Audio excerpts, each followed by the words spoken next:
কক্সবাজারের পৃথক পাহাড় ধসে ৮ রোহিঙ্গা সহ ৯ জনের মৃত্যু। উদ্ধার কাজ সমাপ্ত। টানা বৃষ্টিতে ২৫ গ্রাম প্লাবিত। উপকূলে ঝড়ো বাতাস। খামেনির কফিন নিয়ে তেহরানে শোক মিছিল আজ। কফিন নেওয়া হবে ফ্রিডম স্কয়ারে। লাখো মানুষের জমায়েতের প্রস্তুতি। পারমিট ফিটনেসের বালাই নেই, সড়কে বাসের নৈরাজ্য। এবছরই ২ রুটে একক ব্যবস্থা চায় সরকার। রাজনৈতিক সদিচ্ছা চান বিশ্লেষকরা। চট্টগ্রাম বন্দরের ইয়ার্ড থেকে ২৫০ কন্টেইনার গায়েব। বিপাকে ব্যবসায়ী। ৯ মাসে ৪ চিঠিতে সাড়া পায়নি কাস্টমস। চাকরি দেওয়ার নামে সরকারি লোগো দিয়ে প্রতারণা। থানার প্রতিকার না পাওয়ায় অভিযোগ, প্রমাণ মিলছে না দাবি পুলিশের। পোলাও চালের বাজারে ভুতুড়ে কাণ্ড। কেজিতে বেড়েছে ৩০ থেকে ৪০ টাকা। রফতানির অজুহাতে দাম বাড়াচ্ছেন মিলাররা। অধ্যাপক আবুল কাশেম ফজলুল হকের মরদেহ কেন্দ্রীয় শহীদ মিনারে নেওয়া হচ্ছে দুপুরে। সর্বস্তরের শ্রদ্ধার পর দাফন।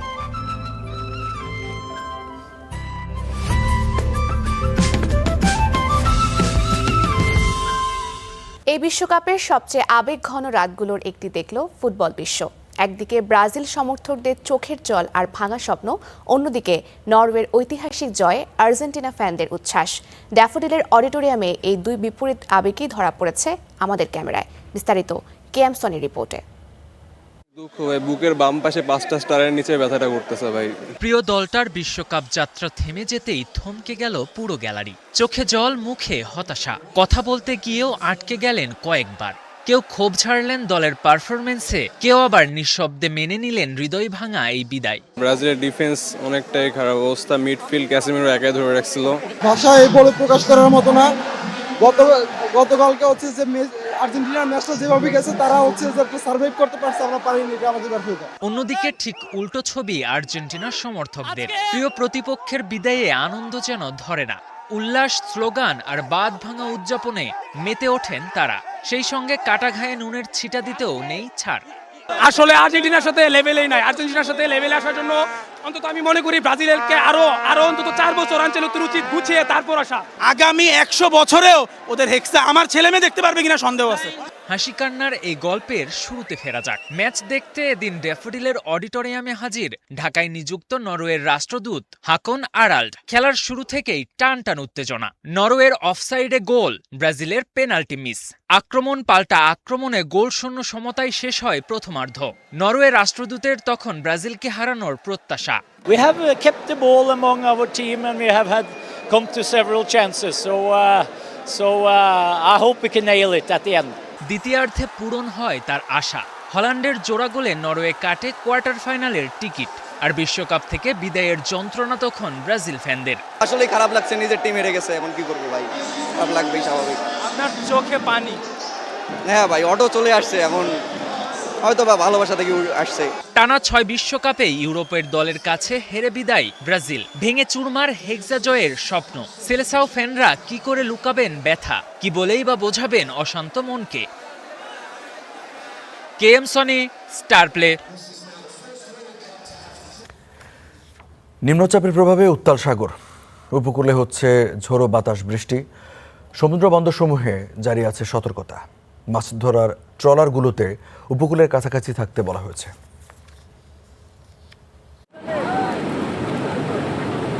উত্তাল সমুদ্র, একের পর এক ঢেউ আছড়ে পড়ছে তীরে, নামছে গুড়ি গুড়ি বৃষ্টি। সংকেত থাকায় পর্যটকদের নিরাপদে থাকার নির্দেশ দিচ্ছেন লাইফগার্ড কর্মীরা। বঙ্গোপসাগরে সৃষ্ট লঘুচাপের প্রভাবে দেশে 6 বিভাগে ভারী বৃষ্টিপাতের পূর্বাভাস দিয়েছে আবহাওয়া অফিস। এর প্রভাবে উত্তাল হয়ে উঠেছে কক্সবাজার ও কুয়াকাটা সমুদ্র সৈকত। বড় বড় ঢেউ আছড়ে পড়ছে তীরে। সতর্কতায় মাছ ধরার সব ট্রলার আশ্রয় নিয়েছে তীরে। তবে নির্দেশনা উপেক্ষা করে সৈকতে ঢল নেমেছে পর্যটকের। বন্দরগুলোতে জারি করা হয়েছে 3 নম্বর স্থানীয় সতর্ক সংকেত। বর্ষার সিজনে এসেও খুবই ভালো লাগছে। এখানে বৃষ্টি আর সমুদ্র দুইটার কম্বিনেশন খুবই সুন্দর। এই রেইনি সিজনে এসে আমরা পাহাড়, সমুদ্র এবং বৃষ্টির এই 3টার কম্বিনেশন অনেক এনজয় করেছি, অনেক আনন্দঘন ছিল। তাদেরকে আমরা বাসে দিয়ে কমিউনিকেশন করতেছি, দূরে যাবেন না, লাইভ নির্দেশনা মেনে চলুন এবং আউটসাইডে যাবেন না, আর দূরে যাবে না, হাঁটু পানি পর্যন্ত থাকুন, লাইফের নির্দেশনা মেনে চলুন এবং নিরাপদ থাকুন। এদিকে বৈরী আবহাওয়ায় নোয়াখালীর বিচ্ছিন্ন দ্বীপ উপজেলা হাতিয়ার সঙ্গে বন্ধ হয়ে গেছে নৌ যোগাযোগ। পারাপার বন্ধ থাকায় দুই পারে আটকা পড়েছে শত শত যাত্রী। ঘাট কর্তৃপক্ষ জানিয়েছে, পরিস্থিতি স্বাভাবিক না হওয়া পর্যন্ত বন্ধ থাকবে ফেরি বা ট্রলার চলাচল। নিম্নচাপের প্রভাবে সমুদ্রবন্দর সমূহ ও তৎসংলগ্ন উপকূলীয় এলাকায় সতর্কতা সংকেত জারি করেছে আবহাওয়া অফিস। নিরাপদ আশ্রয়ে থাকতে বলা হয়েছে নৌযানগুলোকে। টানা বৃষ্টির কারণে ঢাকা ও চট্টগ্রাম মহানগরে কিছু এলাকায় সাময়িক জলাবদ্ধতা সৃষ্টি হতে পারে। এছাড়া অতিবৃষ্টির ফলে পাহাড়ি অঞ্চলের কোথাও কোথাও ভূমিধসের কথা জানিয়েছে আবহাওয়া অফিস। হিমাতুল জান্নাত, স্টার নিউজ। নেই পারমিট, নেই ফিটনেস, পরোয়া করছে না নির্ধারিত রুটের। রাজধানীর প্রবেশমুখ থেকে ব্যস্ততম সড়ক, সবখানেই তাদের দৌরাত্ম্য। বলছি ঢাকার গণপরিবহনের কথা। ঢাকায় চলাচলরত ৫,৫০০ বাসের মধ্যে অধিকাংশই অবৈধ। দিনের পর দিন নাকের ডগায় এই নৈরাজ্য চললেও নীরব বিআরটিএ ও পুলিশ। বিস্তারিত আল কাসিরের প্রতিবেদনে, ক্যামেরায় ছিলেন নিয়াজ আজিজ দ্বীপ।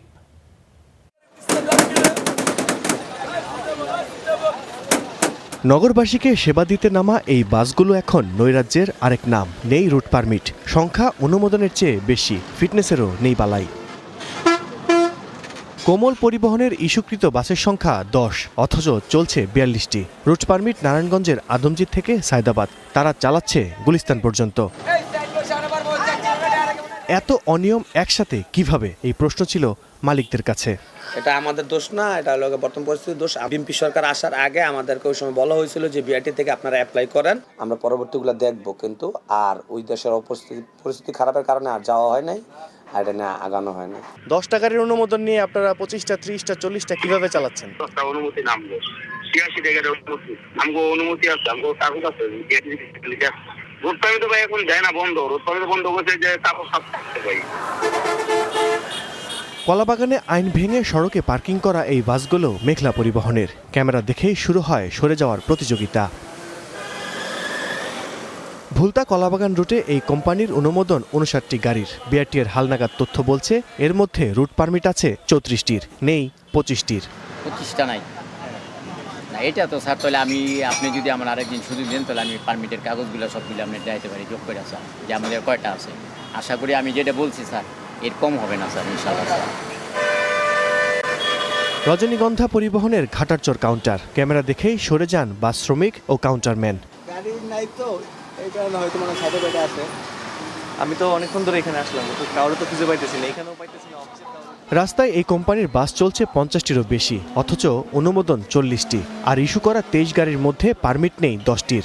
সবগুলোই ফিটনেস আছে, বরঞ্চ কোনোটার ফিটনেস খারাপ নয়। এমনকি 45টা সিলিং আবেদন করা ছিল, এখন আরও 50টা সিলিংয়ে আবেদন আছে, 90টা সিলিংয়ের আবেদন করা আছে। ঢাকা পরিবহন সমন্বয় কর্তৃপক্ষ বলছে, রাজধানীর 98টি সক্রিয় রুটে চলাচলরত বাসের সংখ্যা 5,500।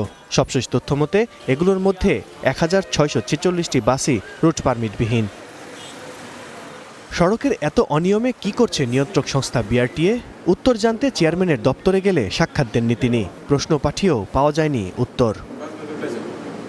পুলিশ বলছে, অবৈধ বাস রাস্তায় চলার কোনো সুযোগ নেই, অভিযান করে এসব সরিয়ে ফেলা হবে। মন্ত্রণালয় থেকে আমাদের স্ক্র্যাপ নীতিমালা পাশ হয়েছে, এই নীতিমালাটা আমার এখন মাঠ পর্যায়ে এখন বাস্তবায়ন হবে।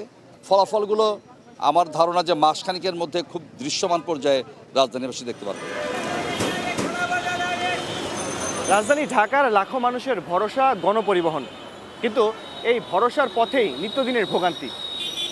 সিটিং সার্ভিসের নামে অতিরিক্ত ভাড়া আদায়, যত্রতত্র যাত্রী ওঠানামা, আর ফিটনেসবিহীন বাসগুলোর নিয়মিত রুট ভায়োলেশন। এসব অনিয়মে নিয়ন্ত্রক সংস্থাগুলো যেন চোখ থাকতে অন্ধ। আর তাই সড়কে শৃঙ্খলা ফেরাতে সংশ্লিষ্টদের নানা উদ্যোগের কথা শোনা গেলেও বাস্তব প্রতিফলন খুব একটা দেখা যায় না। তবে নগরবাসী এসব ভোগান্তি থেকে মুক্তি পেতে চায়। এজন্য দরকার মৌখিক আশ্বাস নয়, কার্যকরী পদক্ষেপ। আল কাসির, স্টার নিউজ, ঢাকা। ইরানের নিহত সাবেক সর্বোচ্চ নেতা আলী খামেনির কফিন নিয়ে তেহরানের পূর্ব নির্ধারিত শোক মিছিল আজ। এতে লাখ লাখ মানুষের অংশগ্রহণের কথা রয়েছে। ব্যবস্থাপনা কমিটি জানিয়েছে, খামেনির কফিন তেহরানের ফ্রিডম স্কোয়ারে নিয়ে যাওয়া হবে। সর্বসাধারণের জন্য পরিদর্শনের সুযোগ থাকবে। কাল খামেনির মরদেহ পবিত্র শহর কোমে নিয়ে যাওয়া হবে। 8 জুলাই ইরাকের কারবালা ও নাজাফ শহরে নিয়ে যাওয়া হবে খামেনির মরদেহ। 9 জুলাই বৃহস্পতিবার জন্মস্থান ইরানের মাশহাদ শহরে দাফন করা হবে খামেনিকে।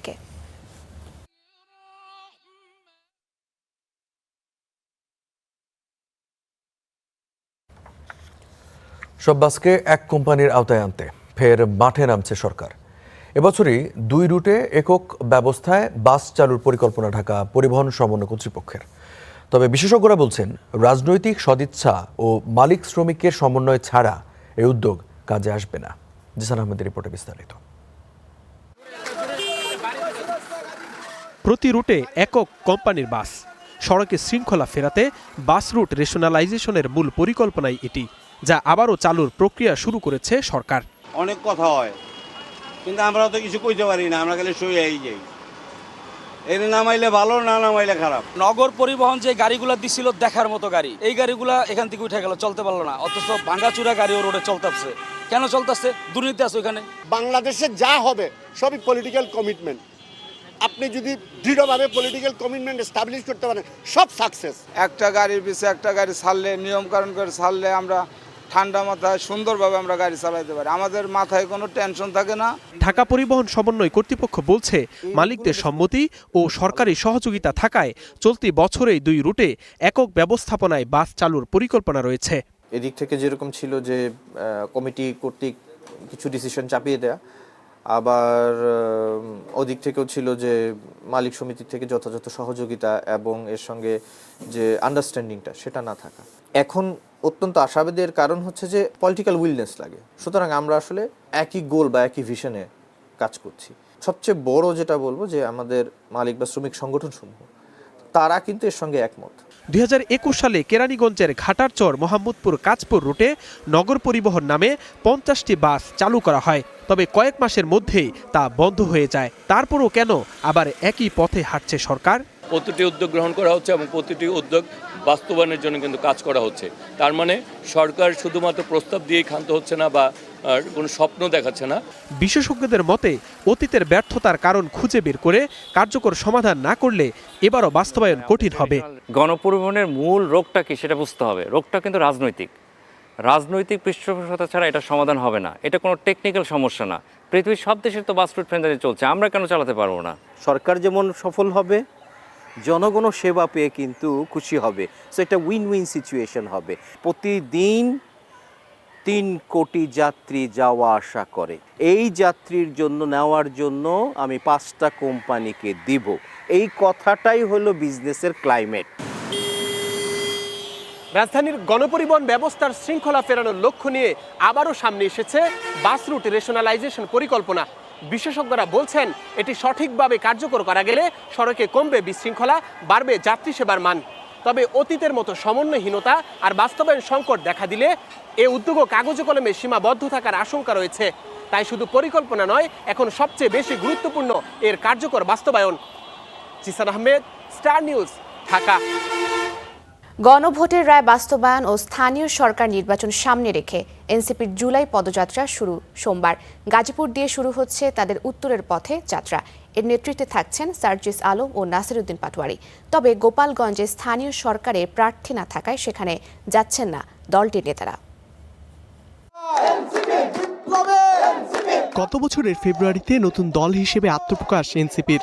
এরপর জুলাইয়ে গণহত্যার বিচার, সংস্কার ও নতুন বন্দোবস্তের বার্তায় দেশজুড়ে পদযাত্রা করে দলটি। সারা দেশে শান্তিপূর্ণ কর্মসূচি এগুলেও বিপত্তি বাধে গোপালগঞ্জে। সেখানে জুলাই অভ্যুত্থানের নেতারা আক্রান্ত হলে তাদের নিরাপদে সরিয়ে আনেন সেনা সদস্যরা। এবারও জুলাইয়ের আয়োজনে পদযাত্রা কর্মসূচি রেখেছে দলটি। শুরুতে সব জেলার নাম থাকলেও পরে বাদ দেয়া হয় গোপালগঞ্জের নাম। তবে এনসিপি নেতাদের দাবি এই সিদ্ধান্ত নিরাপত্তাজনিত নয়। নিরাপত্তা স্বার্থে না, আমাদের এবারে প্রথম প্রায়োরিটি হচ্ছে যে যেই উপজেলাগুলোতে আমরা স্থানীয় সরকার নির্বাচন জোরালোভাবে করব, ওই সকল স্থানীয় উপজেলায় আমাদের যাওয়ার পরিকল্পনা। যেগুলো বাদ পড়বে সেগুলো দ্বিতীয় ধাপে আবার সেপ্টেম্বরে স্থানীয় সরকার নির্বাচনকে কেন্দ্র করে সেখানে যাওয়ার পরিকল্পনা আছে। ওইটাকে কেন্দ্র করে গোপালগঞ্জ, শুরুতে হয়তো নামটা ভুলে চলে এসেছিল, কিন্তু আমরা গোপালগঞ্জকে ওই পর্বে রেখেছি। গোপালগঞ্জ যেহেতু বাংলাদেশেরই অংশ এবং আমাদের তো আলাদা করে গোপালগঞ্জের প্রতি কোনো বিদ্বেষ বা বিতৃষ্ণা নাই। তারা বলছেন স্থানীয় সরকার নির্বাচন কেন্দ্রিক প্রচারের পাশাপাশি এবারের পদযাত্রায় গুরুত্ব পাচ্ছে গণভোটের রায় বাস্তবায়ন ও জুলাই গণহত্যায় জড়িতদের রায় বাস্তবায়ন নিয়ে জনসচেতনতা বাড়ানো। গত বছর আমরা জেলায় জেলায় পদযাত্রা করেছি, এবার আমরা আরও প্রত্যন্ত অঞ্চল অর্থাৎ উপজেলা লেভেলে মানুষের কাছে পৌঁছে দিতে চাই। এবার আমরা যেটা মূল লক্ষ্য, যে গণভোটের যে গণরায় দিল 70% জনগণ, সেই গণভোট বাস্তবায়নের দাবি এবং সংবিধান সংস্কার পরিষদের জন্য যে জনগণ ভোট দিয়েছে সেইটার বাস্তবায়নের লক্ষ্যে আমরা একেবারে তৃণমূল লেভেলের মানুষকে কানেক্ট করতে এই পুরো জুলাই জুড়ে আমাদের এবারের পদযাত্রা। এবার উত্তর ও দক্ষিণাঞ্চল এই দুই ভাগে পদযাত্রায় যাচ্ছে এনসিপি। সোমবার গাজীপুর থেকে শুরু উত্তরের যাত্রা। এর নেতৃত্বে থাকছেন সার্জিস আলম ও নাসিরউদ্দিন পাটোয়ারি। আর মঙ্গলবার কক্সবাজারে দক্ষিণের কর্মসূচির নেতৃত্ব দেবেন হাসনাত আবদুল্লাহ ও আসিফ মাহমুদ। ধ্রুব ইকরামুল, স্টার নিউজ, ঢাকা। গায়েব হয়ে যাচ্ছে আস্ত কন্টেইনার, তাও আবার পণ্য বোঝাই। কঠোর নিরাপত্তা আর নজরদারি এড়িয়ে চট্টগ্রাম বন্দরের ইয়ার্ড থেকে যেন বাতাসে মিলিয়ে যাচ্ছে এসব কন্টেইনার। সম্প্রতি বন্দর ও কাস্টমস কর্তৃপক্ষের মধ্যে চিঠি চালাচালিতে বিষয়টি সামনে আসে। এতে দেখা যায় বিভিন্ন সময়ে কাস্টমসের জব্দ করা 250টি কন্টেইনারের কোনো খোঁজ মিলছে না বন্দরে। আরও জানাচ্ছেন সৈয়দ তামিম মাহমুদ। গেল বছরের শুরুতে কাস্টমসের ই নিলামে 85 লাখ টাকা দর হাঁকিয়ে 27 টন ইন্ডিগো ফেব্রিক্সের 478টি রোল কিনেন শাহ আমানত ট্রেডিংয়ের মালিক সেলিম রেজা। ভ্যাট ট্যাক্স বাবদ সরকারি কোষাগারে 1,06 লাখ টাকার বেশি পরিশোধ করলেও বন্দরে পণ্য বুঝে নিতে গেলে খোঁজ মেলেনি কন্টেইনারটির। পরে কাস্টমস ও বন্দর কর্তৃপক্ষের যৌথ তদন্তেও বন্দর ইয়ার্ডে কন্টেইনারটি পাওয়া যায়নি। যখন আমাকে টাকা জমা দেওয়ার জন্য চিঠি ইস্যু করা হয়েছে, আমি টাকা জমা দিছি। টাকা জমা দিয়ে বন্দরের চার্জ সব জমা দেওয়ার পর যখন আমরা মাল ডেলিভারির জন্য গেছি, তখন ওনারা আর আমাদেরকে কন্টেইনার দিতে পারেনি। একইভাবে গেল বছরের 31 মে প্রায় 41.5 লাখ টাকার প্রায় 11 টন ওজনের 456 রোল ফেব্রিক্স কিনেন তপন সিংহ। কিন্তু জুলাইয়ের 7 তারিখ পণ্য নিতে গেলে তিনিও পাননি কন্টেইনারটি। গাড়ি প্রবেশ করালাম ডেলিভারির জন্য, ওরা কন্টেইনার কিপ ডাউন করতে পারতেছে না। তো জিজ্ঞেস করে কোথাও আছে, কোথাও মিসিং হচ্ছে, আপনার ওয়েট করেন। সারাদিন ওয়েট করার পর রাতের 10টার সময় আমাদের ক্লিয়ারেন্স দিলে আমাদের ইয়ার্ডে এই কন্টেইনারটি নাই। স্টার নিউজের হাতে আসা কাস্টমসের তথ্য বলছে 2021 থেকে 24 পর্যন্ত চোরাচালান ও রাজস্ব ফাঁকি সন্দেহে কাস্টমসের জব্দ করা 250টি কন্টেইনারের কোনো হদিশ দিতে পারছে না বন্দর কর্তৃপক্ষ। গেল 9 মাসে এ বিষয়ে 4 বার চিঠি দিলেও সাড়া পায়নি চট্টগ্রাম কাস্টমস। কন্টেইনারগুলো যে জায়গায় থাকার কথা, তার যে অবস্থান, সেই অবস্থানে আমাদের এর কর্মকর্তারা যখন খুঁজে না পেয়েছে তখনই আমরা এই চিঠি দিয়েছি বন্দরকে। বন্দর এখন পর্যন্ত কোনো উত্তর দেয়নি, তবে আমরা আশা করছি খুব দ্রুতই উত্তর পেয়ে যাব। এদিকে দায়িত্ব অবহেলা ও নিখোঁজ শাহ আমানত ট্রেডিংয়ের কন্টেইনারটির জন্য 1,06 লাখ টাকার বেশি পরিশোধের জন্য বন্দরকে চিঠি দিয়েছে কাস্টমস, কিন্তু নির্বাক বন্দর। একটা সিন্ডিকেট কাজ করে, এই সিন্ডিকেটের ভিতরে অনেক সংশ্লিষ্টতা আছে। সেই সিন্ডিকেটটাও আমরা তদন্ত করেছি, আমরা বিভিন্ন সংস্থার হেল্প নিয়েছি। এদিকে গেল বছরের অক্টোবর ও এই বছরের মার্চে 2টি পণ্য ভর্তি কন্টেইনার ভুয়া কাগজপত্র জমা দিয়ে বন্দর থেকে বের করে নেওয়ার অভিযোগ আছে, যার মধ্যে গত বছরের কন্টেইনারটি পুলিশ উদ্ধার করলেও তাতে পণ্য পাওয়া যায়নি। ডিজিটাল ট্র্যাকিং আর সিসিটিভির কড়া নিরাপত্তা এড়িয়ে বন্দর থেকে একের পর এক কন্টেইনার বাতাসে মিলিয়ে যাওয়ার ঘটনা শুধু চুরি বা জালিয়াতি নয়, এটি বন্দরের নিরাপত্তাকেও হুমকির মুখে ফেলেছে। বারবার কন্টেইনার এভাবে হারিয়ে যাওয়ার ঘটনা বন্দর কতদিন এড়িয়ে যাবে সেটি এখন দেখার বিষয়। Syed Tamim Mahmud, Star News, Chattogram. টানা ভারী বর্ষণে কক্সবাজারের উখিয়ায় রোহিঙ্গা আশ্রয় শিবিরে পৃথক 4টি পাহাড় ধসে 8 রোহিঙ্গা সহ 9 জনের মৃত্যু হয়েছে। সোমবার রাত 3:30টার দিকে বিভিন্ন আশ্রয় শিবির ও কক্সবাজার শহরের জানার ঘোনায় এসব দুর্ঘটনা ঘটে। এতে আহত হয়েছেন আরও কয়েকজন। উখিয়া ফায়ার সার্ভিস জানায় এ পর্যন্ত 8 জনের মরদেহ এবং 2 জনকে জীবিত উদ্ধার করা হয়েছে। কেউ নিখোঁজ বা চাপা পড়ে আছে কিনা খতিয়ে দেখা হচ্ছে।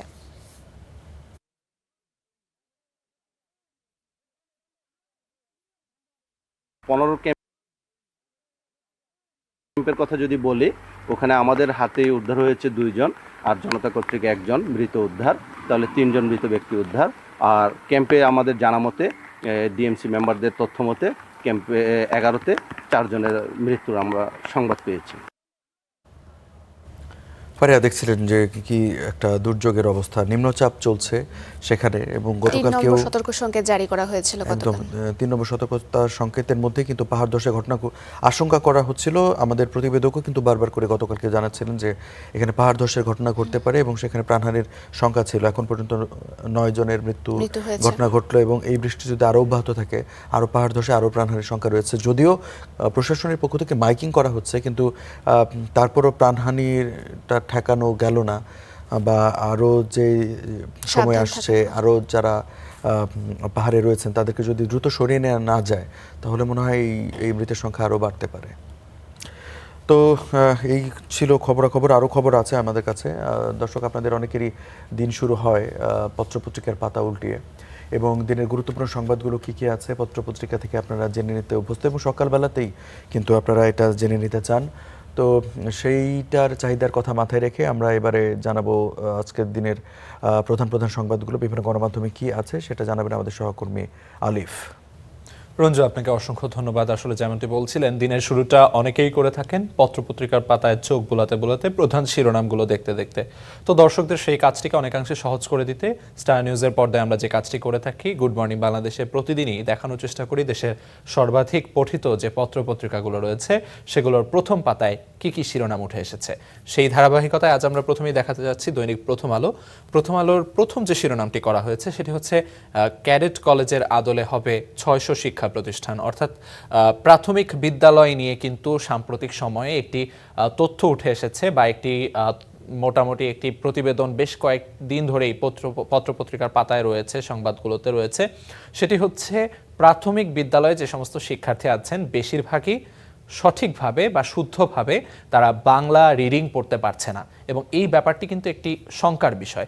সেই শঙ্কার জায়গা থেকে আসলে শিক্ষা ব্যবস্থাকে ঢেলে সাজানো কিংবা শিক্ষা ব্যবস্থার কিছু পরিবর্তন আনার লক্ষ্যে শিক্ষা প্রতিষ্ঠানের যে ধরনের পরিবর্তন আনা যায় সেই পরিবর্তনগুলো আনার জন্য কিন্তু সরকারের পক্ষ থেকে উদ্যোগ নেওয়া হয়েছে, এবং সে উদ্যোগের অংশ হিসেবে যেমনটি বলা হচ্ছে ক্যাডেট কলেজের আদলে 600 শিক্ষা প্রতিষ্ঠান হবে, এবং সেখানে সরকারি পর্যায়ে আসলে সেন্টার অফ এক্সেলেন্স গড়ে তোলাই হবে এই উদ্যোগের মূল উদ্দেশ্য। যেমনটি আসলে প্রতিবেদনে কিন্তু বলা হচ্ছে, দেশের মেধাবী শিক্ষার্থীদের জন্য উচ্চমানের শিক্ষার পরিবেশ তৈরি করা, এবং সেইখান থেকে তাদের যে প্রতিভার বিকাশ, সেই প্রতিভার বিকাশটি সঠিকভাবে সঠিক গাইডেন্সের অধীনে এবং সঠিক যে দিক নির্দেশনা তার অধীনে সঠিকভাবে করে নেওয়া হবে, এমনটি কিন্তু আসলে প্রতিবেদনে বলা হচ্ছে। এবং সেই জায়গায় বিশেষজ্ঞদের অভিমত রয়েছে। সেখানে রাশেদা কে চৌধুরী, সাবেক তত্ত্বাবধায়ক সরকারের উপদেষ্টা, তার একটি অভিমত কিন্তু এখানেও তুলে ধরা হয়েছে যে কোথায় কতটি দরকার সেই ব্যাপারে একটি স্কুল ম্যাপিং কিন্তু জরুরি, এমন কথা বলা হচ্ছে। অর্থাৎ স্কুল ম্যাপিং বলতে যেমনটি আসলে যে কোনো বড় প্রকল্পের ক্ষেত্রে যেটি হয়, নানা অনিয়মে প্রকল্পগুলো মুখ থুবড়ে পড়ে।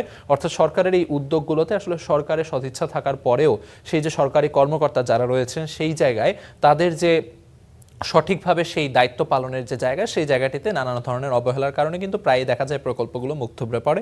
এবং সেই জায়গায় যেমনটি বলা হচ্ছে যে শুরুতেই যে ম্যাপিংটি করে নেওয়া দরকার, আসলে কোথায় কেমন এবং কত সংখ্যায় স্কুল প্রয়োজন। যেমনটি বলা হচ্ছে 600 শিক্ষা প্রতিষ্ঠান করা হবে, সেই জায়গায় আসলে কোথায় কতটি করলে সবচেয়ে ভালোভাবে এবং কার্যকর উপায়ে এই ব্যাপারটি সফল হয়, সেই ব্যাপারটি নিয়ে কিন্তু অভিমত রয়েছে। তো মোটামুটি এই ছিল আসলে প্রথম প্রতিবেদনটিতে। এর পাশাপাশি যদি আমরা দেখি আন্তর্জাতিক প্রসঙ্গে যে ব্যাপারটি উঠে এসেছে সেটি হচ্ছে ইরানের যে সাবেক সর্বোচ্চ ধর্মীয় নেতা আয়াতুল্লাহ আলী খামেনি, যিনি কিনা চলতি বছর ফেব্রুয়ারি 28 তারিখে যুক্তরাষ্ট্রের হামলা, যুক্তরাষ্ট্র এবং ইসরায়েলের যৌথ হামলায় তিনি শাহাদত বরণ করেন এবং তার যে জানাজা, সেই জানাজা কিন্তু অনুষ্ঠিত হচ্ছে। গতদিন অনুষ্ঠিত হয়েছে প্রথম জানাজা এবং সেই তার যে সঙ্গে তার পরিবারের যে সদস্যগুলো ছিল যারা কিনা শহীদ হয়েছেন ওই একই দিনে, তাদেরও কিন্তু জানাজা হচ্ছে এবং শোক মিছিল আজ করার কথা। তেহরানে শোক মিছিল হবে, যেটি আসলে পূর্ব ঘোষিত কর্মসূচির মধ্যে রয়েছে। তারপরে কিন্তু তার যে কফিন, সেই কফিন নিয়ে যাওয়া হবে বেশ কিছু গুরুত্বপূর্ণ স্থানে, যেখানে আসলে ইরানের সর্বস্তরের জনগণ তার প্রতি শ্রদ্ধা নিবেদন করবেন। সেই অনুযায়ী ইরানের পবিত্র শহর কোম, সেই কোমে নিয়ে যাওয়া হবে, সেই সঙ্গে নাজাফে নিয়ে যাওয়ার কথা রয়েছে এবং ইরাকের কারবালায়ও কিন্তু নিয়ে যাওয়ার কথা রয়েছে তার এই কফিন। এবং সেখানে নানা স্তরের মানুষ, সর্বস্তরের মানুষের শ্রদ্ধা নিবেদন শেষে 9 জুলাই তার জন্মভূমি যে মাশহাদ, সেই মাশহাদে এনে তাকে দাফন করা হবে। সেই ব্যাপারটি কিন্তু এখানে প্রতিবেদনে যেমনটি আসলে রয়েছে বলা হয়েছে। যেমনটি আসলে কয়েকদিন ধরে আমরা দেখাচ্ছিলাম, ইরানের যে খোমেনি মোসাল্লা রয়েছে, সেই মোসাল্লায় কিন্তু কয়েকদিন ধরে তার কফিন রাখা হয়েছে গত 2 দিন ধরে, এবং সেখানে সর্বস্তরের মানুষ শ্রদ্ধা নিবেদন করেছেন। এবং এই জায়গায় একটি বিষয় কিন্তু বারবার ফুটে উঠছে, সেটি হচ্ছে বিশ্ব নেতাদের প্রায় 100-রও বেশি দেশের প্রতিনিধি কিন্তু সেখানে উপস্থিত হয়েছেন এবং এই জায়গায় যে বিশ্ব নেতাদের উপস্থিতি, সেই উপস্থিতি কিন্তু মধ্যপ্রাচ্যে ইরানের যে শক্তিশালী মনোভাব বা শক্তিশালী অবস্থান, সেটি কিন্তু এক ধরনের প্রকাশ। এবং এই জায়গায় ডোনাল্ড ট্রাম্পও কিন্তু একটি কথা বলেছেন, আপনারা জেনে থাকবেন। গতদিন আমরা স্টার নিউজের পর্দার খবরেই জানাচ্ছিলাম যে ডোনাল্ড ট্রাম্প যেমনটি আগে বলেছিলেন যে ইরানি জনগণের বিরুদ্ধে তার কোনো লড়াই নয়, তিনি আসলে চেয়েছিলেন ইরানের যে রেজিম, সেই রেজিমটি পরিবর্তন করতে। এবং এই জায়গায় তার যুক্তি ছিল যে ইরানের জনগণও আসলে ইরানের এই রেজিমের বিপক্ষে চলে গেছে, তারা খামেনির যে শাসন, সেই শাসনকে মানছে না। তবে এই যে ইরানের সাধারণ জনগণ যে এত বিপুল সংখ্যায় তেহরানে জড়ো হয়েছেন এই আয়াতুল্লাহ আলী খামেনির শেষ শ্রদ্ধা জানাতে, এই ব্যাপারটি নিয়ে কিন্তু ট্রাম্পও শঙ্কিত এবং তিনি বলেছেন তিনি একসময় ভাবতেন খামেনিকে জনগণ পছন্দ করেন না, তবে তার সেই ধারণা ভুল, এমনটি তিনি স্বীকার করেছেন। তবে সেই ব্যাপারগুলো কিন্তু এখানে প্রতিবেদনে আসলে উঠে এসেছে। সেই সঙ্গে পরবর্তী যে প্রতিবেদনটি রয়েছে তার শিরোনাম করা হয়েছে সুন্দরবনের রাজকন্যা বনে ফিরবে নাকি আরও অপেক্ষা করবে। অর্থাৎ এই জায়গায় এবছরের জানুয়ারির শুরুর দিকে আসলে শিকারীদের ফাঁদে আটকা পড়া এক বাঘিনীর কথা এখানে বলা হচ্ছে। তো সেই জায়গায় আসলে একটি প্রতিবেদন এখানে করা হয়েছে। এ পর্যায়ে যদি আমরা দেখি, এপাশে ফুটবল বিশ্বকাপ চলছে, স্বাভাবিকভাবেই সেই ফুটবল বিশ্বকাপের খবরাখবর এখানে উঠে এসেছে। যেমনটি আপনারা এর মধ্যে জানেন, ব্রাজিলের বিদায় এবং কোয়ার্টার ফাইনালে নরওয়ে, অর্থাৎ ব্রাজিলকে শেষ 16 থেকেই কিন্তু তাদের যাত্রা থামিয়ে দিয়ে নরওয়ে কিন্তু উঠে গেছে কোয়ার্টার ফাইনালে। এবং এই জায়গায় আসলে নানা ধরনের কথাবার্তা চলছে এবং সেই বিষয়গুলো নিয়ে কিন্তু এখানে প্রতিবেদনে বলা হয়েছে। যেমনটি আসলে আমরা বলছিলাম যে এই জায়গায় কোচ কার্লো আনচেলত্তি তার ট্যাকটিক্স নিয়ে নানা ধরনের কথাবার্তা হচ্ছে। অনেকেই বলছেন, বিশেষজ্ঞরা অনেকেই বলছেন যে এই জায়গায় আসলে দুই দলই তাদের প্রত্যাশিত খেলাটি খেলতে পেরেছে কিনা সেই জায়গায় যেমন শঙ্কা রয়েছে, সেই সঙ্গে একই সঙ্গে কিন্তু কোচের যে ট্যাকটিক্স, সেই জায়গায় আসলে ব্রাজিল অনেকখানি পিছিয়ে গেছে এমনটি কিন্তু বলা হচ্ছে। তবে ম্যাচ জিতে গেলে হয়তো সেই ট্যাকটিক্স নিয়ে আসলে ভিন্ন কথাও শোনা যেত। তো যাই হোক, এই ছিল আসলে মোটামুটি এই প্রতিবেদনটিতে। সেই সঙ্গে আরও একটি খেলা রয়েছে পর্তুগালের বিপক্ষে, স্পেন একটু হলেও এগিয়ে, যেমনটি আসলে বলা হচ্ছে। পর্তুগাল স্পেন ম্যাচ নিয়ে এখানে বিশেষজ্ঞের মতামত রয়েছে এবং সেই ব্যাপারটি নিয়ে এখানে প্রতিবেদনে যেমনটি আসলে শিরোনাম করা হয়েছে, আবারও রোনালদো নাকি এবার ইয়ামাল। অর্থাৎ শেষ দেখায় কিন্তু আসলে পর্তুগাল জিতেছিল স্পেনের সঙ্গে, সেই জায়গায় রোনালদো ইয়ামাল যে লড়াইটি, সেই লড়াইটিতে পর্তুগালের হয়ে রোনালদোই কিন্তু জিতেছিলেন। তবে সেই জায়গায় এখন প্রশ্ন করা হচ্ছে যে রোনালদোর যে সাম্প্রতিক ফর্ম এবং তার যে খেলার ধরন, কিংবা সর্বোপরি আসলে পর্তুগালের যে খেলার ধরন বা সবশেষ ম্যাচের ফলাফলগুলো, সেই ফলাফলগুলো দেখার পর এখন কিন্তু প্রশ্ন উঠতেই পারে যে আরও একবার কি রোনালদোই জিতে যাচ্ছেন নাকি লামিন ইয়ামাল তার একক নৈপুণ্যে আসলে স্পেনকে জিতিয়ে দিচ্ছেন। এই ব্যাপারটি নিয়ে এখানে প্রতিবেদন করা হয়েছে। সেই সঙ্গে আমরা প্রথম আলোর প্রথম পাতায় যে খবরাখবরগুলো ছিল সেগুলো দেখানোর চেষ্টা করছিলাম। এ পর্যায়ে আমরা একটু দেখে নিতে চাই দৈনিক সমকালের প্রথম পাতায় কি কি শিরোনাম রয়েছে। এবং সেখানে আসলে প্রথম শিরোনাম যেটি করা হয়েছে সেটি হচ্ছে বিশ্ববাজারে বন্ড ছেড়ে ঋণ নিতে চায় সরকার। অর্থাৎ ছোট আকারে ঋণ ইস্যু করার একটি চিন্তাভাবনা কিন্তু রয়েছে এবং সে বিষয়টি এখানে প্রতিবেদনে বলা হয়েছে। যেমনটি আসলে দর্শক দেখতে পাচ্ছেন, চীনের মুদ্রায় পান্ডা বন্ড ছাড়ার আলোচনা আগে একবার পরিকল্পনা করে শেষ পর্যন্ত সার্বভৌম বন্ড কিন্তু ইস্যু করেনি বাংলাদেশ। তবে এইবার সেই বন্ড ইস্যু করার একটি সম্ভাবনার কথা কিন্তু উঠে আসছে, তেমনটি আসলে এই প্রতিবেদনে দেখানো হচ্ছে। তবে এই জায়গায় যেমনটি আসলে বিশেষজ্ঞরা বলছেন যে বাংলাদেশ এই যে সিদ্ধান্তটি নিতে যাচ্ছে সেই জায়গাটিতে আসলে বেশ সতর্কতা এবং বিচক্ষণতার পরিচয় কিন্তু বাংলাদেশের দিতে হবে, যেমনটি আসলে অর্থনীতিবিদরা বলছিলেন। এবং এই জায়গায় সরকার যে প্রথমবারের মতো আন্তর্জাতিক বাজারে সার্বভৌম বন্ড ইস্যু করে ঋণ নিতে চাচ্ছে, এই ব্যাপারটিকে তারা অনেকাংশে ইতিবাচক হিসেবে দেখছেন। তবে সেই জায়গায় শঙ্কার জায়গাগুলো তারা উল্লেখ করে বিচক্ষণতার সঙ্গে ব্যাপারটি সামাল দিতে বলছেন। সেই সঙ্গে নতুন যে খবরাখবর রয়েছে সেখানে কিন্তু আরেকটি শিরোনাম দেখা যাচ্ছে, নতুন পে স্কেল একবারই বাস্তবায়ন করা হবে। এই জায়গায় পে স্কেল নিয়ে কিন্তু কয়েকদিন ধরে নানা রকম আলোচনা চলছে। বাজেট গেল, বাজেটের পর থেকে কিন্তু জুলাই মাসের শুরু থেকে নতুন পে স্কেলে সরকারি কর্মকর্তা কর্মচারী যারা রয়েছেন তাদের বেতন ভাতা চালু করার নির্দেশ দেওয়া হয়েছিল। এক পর্যায়ে বলা হয়েছিল ধাপে ধাপে করা হবে, জুলাই মাসে অর্ধেক, অর্থাৎ অর্ধেক বলতে বেতনের অংশটি চালু করা হবে এবং ভাতাগুলো মোটামুটি 1 বছর পরে পর্যায়ক্রমে চালু হবে। তো সেই জায়গাটি থেকে সরে এসে এখন আবার বলা হচ্ছে যে নতুন পে স্কেল একবারই বাস্তবায়ন করা হবে এবং সেই বিষয়টি এখানে প্রতিবেদনের শিরোনাম করা হয়েছে। সেই সঙ্গে আরও একটি খবর এখানে উঠে এসেছে, পুলিশের 33 বড় কর্মকর্তাকে অবসরে পাঠালো সরকার। এখানে কিন্তু যেমনটি আপনারা জানেন 14 জনের মতো ডিআইজি রয়েছেন এবং 18 জনের মতো অ্যাডিশনাল ডিআইজি রয়েছেন। আসলে তাদেরকে বাধ্যতামূলক অবসরে পাঠানো হয়েছে, এ ব্যাপারটি এখানে শিরোনাম করা হয়েছে। সেই সঙ্গে যেমনটি আসলে আমরা দৈনিক প্রথম আলোতে দেখছিলাম, ইরানের জনগণ খামেনির যে জানা যায় লাখো মানুষের ঢল এবং সেই ব্যাপারটি নিয়ে এখানে প্রতিবেদন করা হয়েছে। যেমনটি আসলে আমরা প্রথম আলোতেও বলছিলাম যে এই যে এত মানুষের ঢল খামেনির যে শেষ শ্রদ্ধা জানানোতে, সে ব্যাপারটি কিন্তু আসলে মধ্যপ্রাচ্যের রাজনীতিতে এক নতুন দিনের নির্দেশনা দিচ্ছে এবং ইরানের শক্তিমত্তার একটি বহিঃপ্রকাশ। তো সেই ব্যাপারগুলো এখানে প্রতিবেদনে রয়েছে। সেই সঙ্গে আরেকটি খবর আমরা দেখতে পাচ্ছি, সেখানে শিরোনাম করা হয়েছে আমানতে আপ্যায়ন ব্যয় 4 কোটি টাকা, অর্থাৎ বাংলাদেশ কমার্স ব্যাংকের একটি বিষয় নিয়ে এখানে প্রতিবেদন করা হয়েছে এবং সেই ব্যাপারটি যদি আমরা এখানে দেখতে চাই, যেমনটি আসলে বলা হচ্ছে যে বাংলাদেশ ব্যাংকের যে বাজেট পরবর্তী নানা ধরনের আর্থিক যে প্রতিবেদনগুলো থাকে সেই প্রতিবেদনগুলো নিয়ে এখানে কিন্তু যেমনটি বলা হয়েছে যে আর্থিক সংকটে আমানত ফেরত দিতে পারছে না বাংলাদেশ কমার্স ব্যাংক এবং উৎসে করের টাকা এনবিআরকে না দিয়ে খরচ করে ফেলছে এবং এই জায়গায় আপ্যায়ন ব্যয়ের একটি বিষয় তারা তুলে এনেছে যে আপ্যায়ন ব্যয় বাবদ তাদের খরচ হয়ে যাচ্ছে প্রায় 4 কোটি টাকা। সেই ব্যাপারটি এখানে প্রতিবেদনে বলা হয়েছে। তো ব্রাজিলের যে ম্যাচ এবং সেই ম্যাচ ঘিরে সেই সঙ্গে তার আগের ম্যাচ অর্থাৎ ফ্রান্সের প্যারাগুয়ের সঙ্গে যে খেলা, সেই খেলাগুলো নিয়ে কিন্তু এখানে প্রতিবেদন করা হয়েছে বিশ্বকাপ ফুটবলের খবর হিসেবে। সেই সঙ্গে ডালাসে ইউরোপিয়ান ক্লাসিকো, এখানে যে ব্যাপারটি সেটি হচ্ছে স্পেন এবং পর্তুগালের যে খেলা, সেই খেলাটি নিয়ে কিন্তু এখানে প্রতিবেদন করা হয়েছে। স্পেন এবং পর্তুগালের খেলার বাইরে গিয়েও কিন্তু দীর্ঘ এক সাংস্কৃতিক ইতিহাস রয়েছে, সেই ইতিহাসের কারণে কিন্তু এই ম্যাচ নিয়ে স্বাভাবিকভাবেই পুরো ইউরোপ তো বটেই, সেই সঙ্গে পুরো বিশ্বেরই নজর কিন্তু থাকবে সেখানে। গ্রেট ক্রিস্টিয়ানো রোনালদো তিনি মুখোমুখি হবেন নতুন দিনের প্রতিভা সেনসেশন লামিন ইয়ামালের সঙ্গে এবং সেখানে আসলে কেমন ম্যাচ হতে যাচ্ছে সেটি নিয়ে কিন্তু নানা ধরনের জল্পনা কল্পনা রয়েছে। এক পেশেভাবে কোনো দল জিতে যাবে এমন সংখ্যা কিন্তু মোটেও নেই, সেখানে হাড্ডাহাড্ডি লড়াই হতে যাচ্ছে, সে ব্যাপারগুলোই আসলে এখানে প্রতিবেদনে বলা হয়েছে। এ পর্যায়ে যদি আমরা দৈনিক যুগান্তর দেখতে চাই, দৈনিক যুগান্তরের প্রথম পাতায় কি কি শিরোনাম রয়েছে তা আপনাদের জানিয়ে দিব। সেখানে প্রথম শিরোনাম যেটি করা হয়েছে সেটি হচ্ছে বিএনপি সহ সব দল সোচ্চার, বিচারের কাঠগড়ায় আওয়ামী লীগও। অর্থাৎ যেমনটি আসলে বলা হচ্ছিল কয়েকদিন ধরে আলোচনা চলছে এবং জুলাই শহীদদের স্মরণে সাম্প্রতিক সময়ে বাংলাদেশ চীন মৈত্রী সম্মেলন কেন্দ্রে স্বরাষ্ট্রমন্ত্রীর যে বক্তব্য, সেই বক্তব্যে তিনি যেমনটি বলেছেন যে দল হিসেবে আওয়ামী লীগের বিচার নিশ্চিত করা হবে, তিনি সেই আশ্বাস দিয়েছেন এবং এই ব্যাপারটিতে, এই একটি ব্যাপারটিতে কিন্তু বাংলাদেশের সমস্ত রাজনৈতিক দল আসলে একমত রয়েছেন এবং একমত রয়েছেন বলতে নানা ইস্যুতে হয়তো বিরোধী দল অর্থাৎ 11 দলীয় জোট এবং সেই সঙ্গে বিএনপি জোটের নানা ধরনের হয়তো অসামঞ্জস্য কিংবা বিরোধ থাকতে পারে, তবে ফ্যাসিবাদ বিরোধী এবং জুলাই অভ্যুত্থানের পরবর্তীতে যে জুলাই হত্যাযজ্ঞ, সেই জায়গায় যে আসলে আওয়ামী লীগের যে ভূমিকা, সেই ভূমিকা নিয়ে কিন্তু তাদের মধ্যে কোনো বিরোধ নেই এবং আওয়ামী লীগের বিচার করতে হবে, এই ব্যাপারটিতে কিন্তু তারা সবাই একমত রয়েছে। তো সেই বিষয়টি এখানে প্রতিবেদনে রয়েছে বা প্রতিবেদন করা হয়েছে। সেই সঙ্গে জুলাই মাস চলছে, সেই জুলাই মাসের 24 জুলাই আজকের এই দিনের যে উল্লেখযোগ্য ঘটনা, সেই ঘটনাগুলো কিন্তু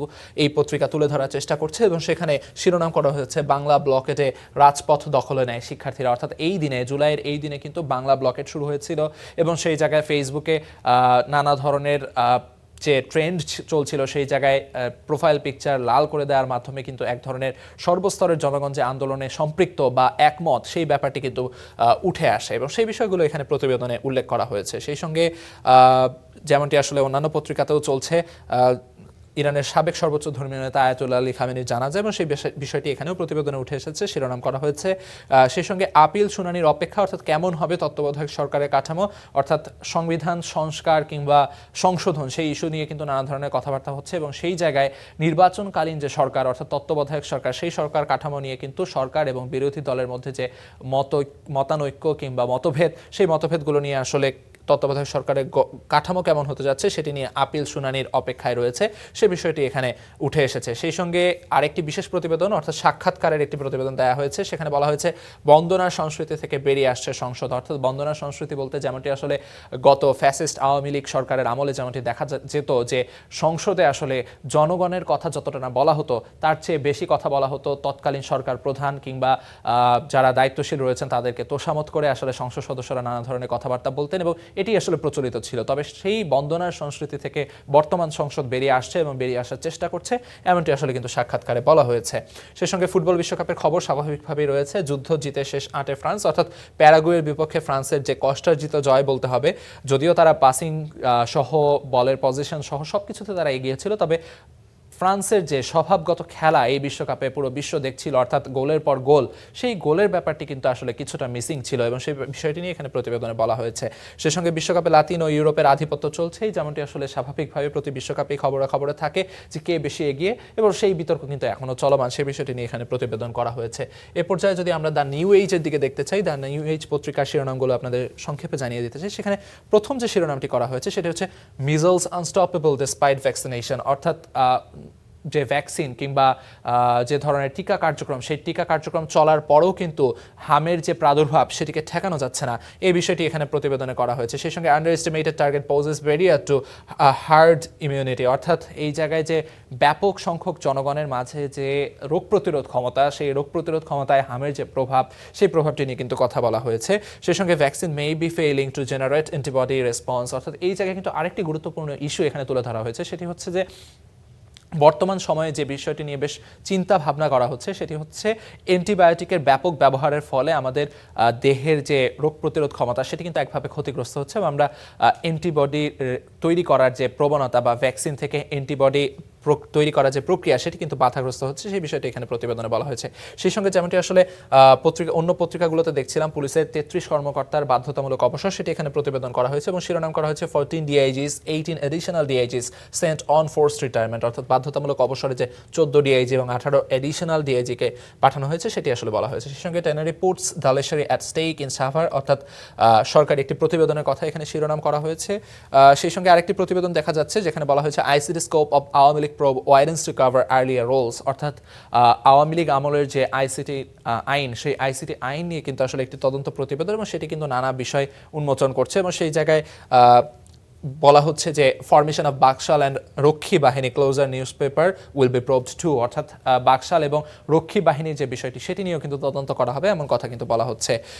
সেই সঙ্গে government instructs no use of PM's image on official banners or hoardings, যেমনটি আসলে বলা হচ্ছিল যে আমরা আগের পত্রিকাতেও বলছিলাম যে তোষামত করা কিংবা বন্দনার সংস্কৃতি থেকে এই সংসদ সরে আসতে যাচ্ছে, তারই কিন্তু একটি প্রতিফলন এখানে দেখা যাচ্ছে।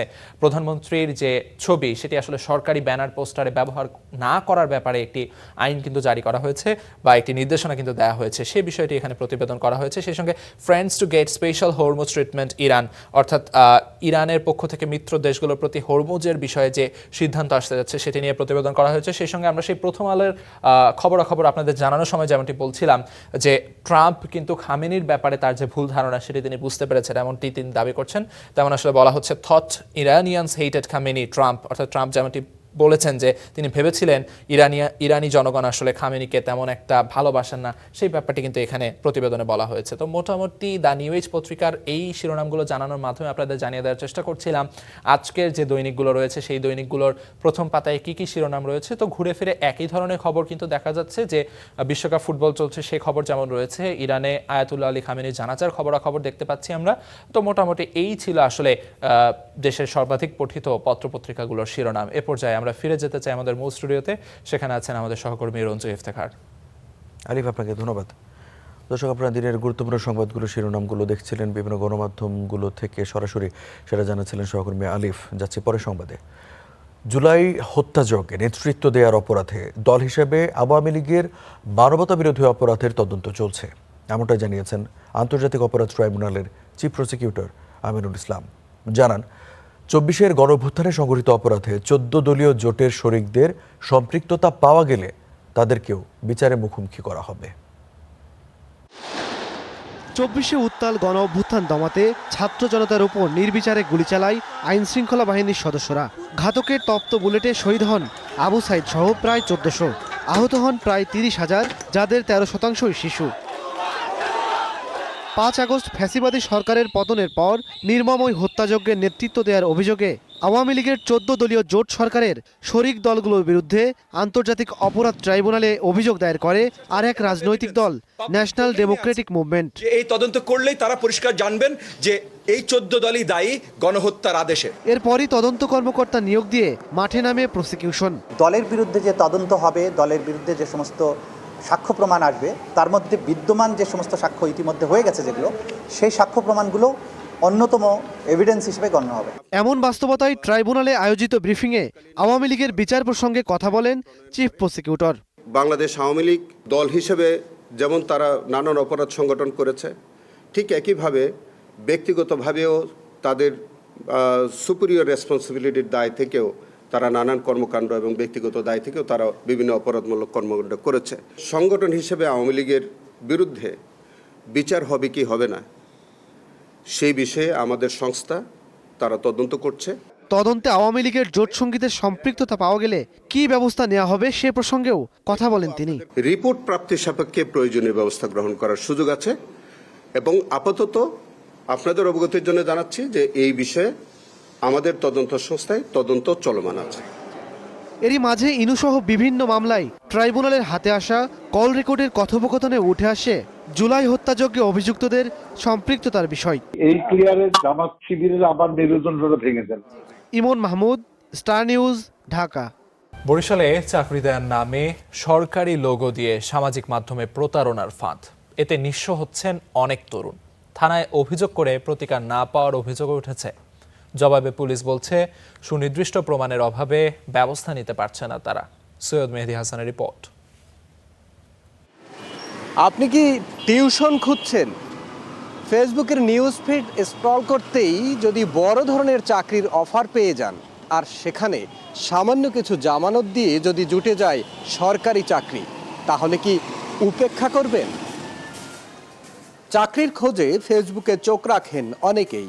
ভালো বেতন, সরকারি চাকরির বিজ্ঞাপনে আবেদনও করেন অনেকে। ধরতে পারেন না সামনে পাতা প্রতারণার ফাঁদ।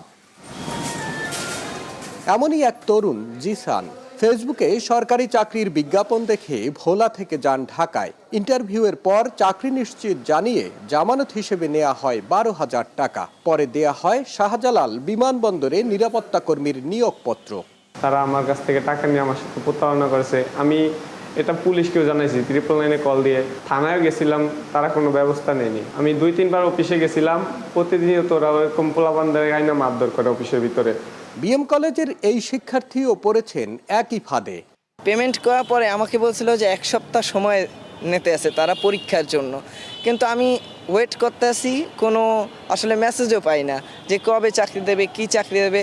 পরে ওদের একটা নাম্বার দেওয়া ছিল, ওই নাম্বারে ফোন করছিলাম, কিন্তু ওই নাম্বারে ফোন দিয়ে আসলে কোনো লাভ হয় নাই। দেশে ইন্টারনেট ব্যবহারকারী 13 কোটিরও বেশি। বাড়ছে অনলাইন ভিত্তিক কর্মসংস্থানের সুযোগ। এর সঙ্গে পাল্লা দিয়েই বাড়ছে সাইবার প্রতারণা। বিশেষজ্ঞরা বলছেন, সচেতনতার অভাব ও আইনি জটিলতার সুযোগ নিচ্ছে প্রতারক চক্র। অনলাইনটাকে যাতে A to Z, মানে একেবারে শুরু থেকে মধ্যবয়স্ক থেকে এবং তরুণ প্রজন্ম যাতে অনলাইনটাকে বিশ্বাস করে এবং অনলাইনে তারা যাতে প্রতারণার শিকার না হয়, এর জন্য সরকার যদি পুরোপুরিভাবে আমাদেরকে সচেতনতা করে, বিভিন্নভাবে প্রচারণা চালায়, আমার মনে হয় যেমন বৈদেশিক মুদ্রা আমরা নিয়ে আসতে পারবো, সেই পাশাপাশি নিজেদের দেশের অর্থ এবং নিজের অর্থ খুব আমাদের কাছে সেফলি সিকিউরভাবে রাখতে পারবো। পুলিশ বলছে, সুনির্দিষ্ট প্রমাণের অভাবে কঠিন হয়ে পড়ছে অপরাধী ধরা। তবে সক্রিয় আছে তাদের সাইবার সিকিউরিটি ইউনিট। প্রতারক যে কত শ্রেণীর আছে, এটা নিত্য নতুন পলিসি তারা গ্রহণ করে। কখনো মোবাইলের বিকাশের মাধ্যমে নেয়, কখনো সোনা দ্বিগুণ করে দেয়, কখনো চাকরির নামে ভুয়া সার্কুলার দেয়। তো প্রত্যেকটা বিষয় নিয়ে আমরা তো প্রতিনিয়তই কাজ করে যাচ্ছি। বরিশালে সাইবার ট্রাইব্যুনালে মামলা বিচারাধীন 536টি, এর মধ্যে উচ্চ আদালতের নির্দেশে কার্যক্রম স্থগিত 10টির। সৈয়দ মেহেদী হাসান, স্টার নিউজ, বরিশাল। বান্দরবানের সড়ক নির্মাণে নানা অনিয়মের অভিযোগ স্থানীয়দের। নিম্নমানের নির্মাণ সামগ্রী ব্যবহার হচ্ছে, মানা হচ্ছে না নির্মাণবিধি। তবে এই বিষয়ে সংশ্লিষ্টদের কাছে জানতে চাইলে দেন দায়সারা জবাব। জেলার 2 উপজেলায় প্রায় 10 কোটি টাকা ব্যয় চলছে এলজিইডির সড়ক নির্মাণ কাজ। এই চিত্র বান্দরবানের থানচি থেকে বলিপাড়ার 3 কিলোমিটার সড়ক নির্মাণের। সরে গেছে মাটি, নির্মাণ শেষের আগেই ধসে পড়েছে। নিম্নমানের সামগ্রী ব্যবহার ও যেনতেনভাবে কাজের অভিযোগ স্থানীয়দের। প্রায় একই চিত্র রুমা রোয়াংছড়ি অভ্যন্তরীণ সংযোগ সড়ক থেকে পাইন্দু হেডম্যান পাড়া পর্যন্ত 1.5 কিলোমিটার সড়ক নির্মাণেও বালির পরিবর্তে দেয়া হচ্ছে পাহাড়ের মাটি ও ব্যবহার হচ্ছে নিম্নমানের ইটের খোয়া। এছাড়াও রিটার্নিং ও ব্রিক ওয়াল নির্মাণে ব্যবহৃত হচ্ছে নিম্নমানের ইট, বালি ও সিমেন্ট। এতে সড়কের স্থায়িত্ব ও গুণগত মান নিয়ে ক্ষোভ দেখা দিয়েছে স্থানীয়দের মাঝে।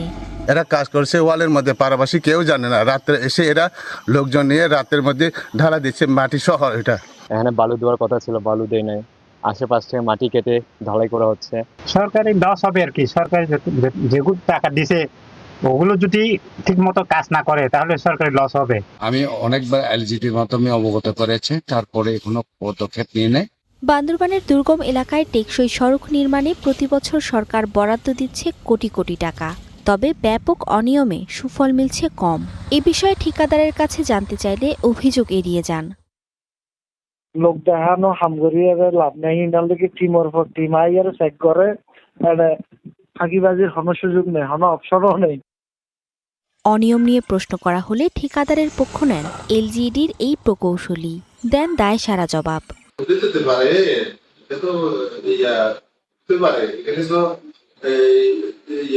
এটা যদি বিজনেস করে যায়, চলে গেলে এখানে উঠে যাবে, ঠিক আছে? তো এটা ঠিক করবে। আবার আমাদের তো 1 বছর পর্যন্ত দিবে, লাইবিলিটি পিরিয়ড আছে, তো এর মধ্যে তারা ঠিক করে দিবে, ঠিক আছে? ঠিক করেছে। 2024-25 ও 26 অর্থ বছরে থানচি বলিপাড়া সড়কের 3 কিলোমিটারে প্রায় 7 কোটি ও রোয়াংছড়ি অভ্যন্তরীণ সংযোগ সড়ক থেকে পাইন্দু হেডম্যান পাড়া পর্যন্ত 3 কোটি টাকার 1.5 কিলোমিটার সড়ক নির্মাণ কাজ চলমান রয়েছে। কাজটি পেয়েছিল ঠিকাদারি প্রতিষ্ঠান Parama enterprise. Desk report, star news. বঙ্গোপসাগরে সৃষ্ট লঘুচাপটি নিম্নচাপে পরিণত হওয়ায় উপকূল জুড়ে বিরাজ করছে বৈরী আবহাওয়া। নিরাপদ আশ্রয়ে ফিরেছেন অধিকাংশ জেলে, তবে জলোচ্ছ্বাসের শঙ্কায় উদ্বিগ্ন উপকূলবাসী। নিম্নচাপের সবশেষ পরিস্থিতি জানবো বরগুনা এবং পটুয়াখালী থেকে আমাদের সাথে যুক্ত হচ্ছেন সহকর্মীরা। শুরুতে চলে যেতে চাইব পটুয়াখালীর সহকর্মী আব্দুল সালাম আরিফের কাছে এবং জানতে চাইব যে পটুয়াখালীর এখন কি অবস্থা, সেখানে সতর্কতা সংকেত জারি করা হয়েছিল, তো সেটার কি অবস্থা, এখন বৃষ্টি হচ্ছে কিনা বিস্তারিত জানাবেন।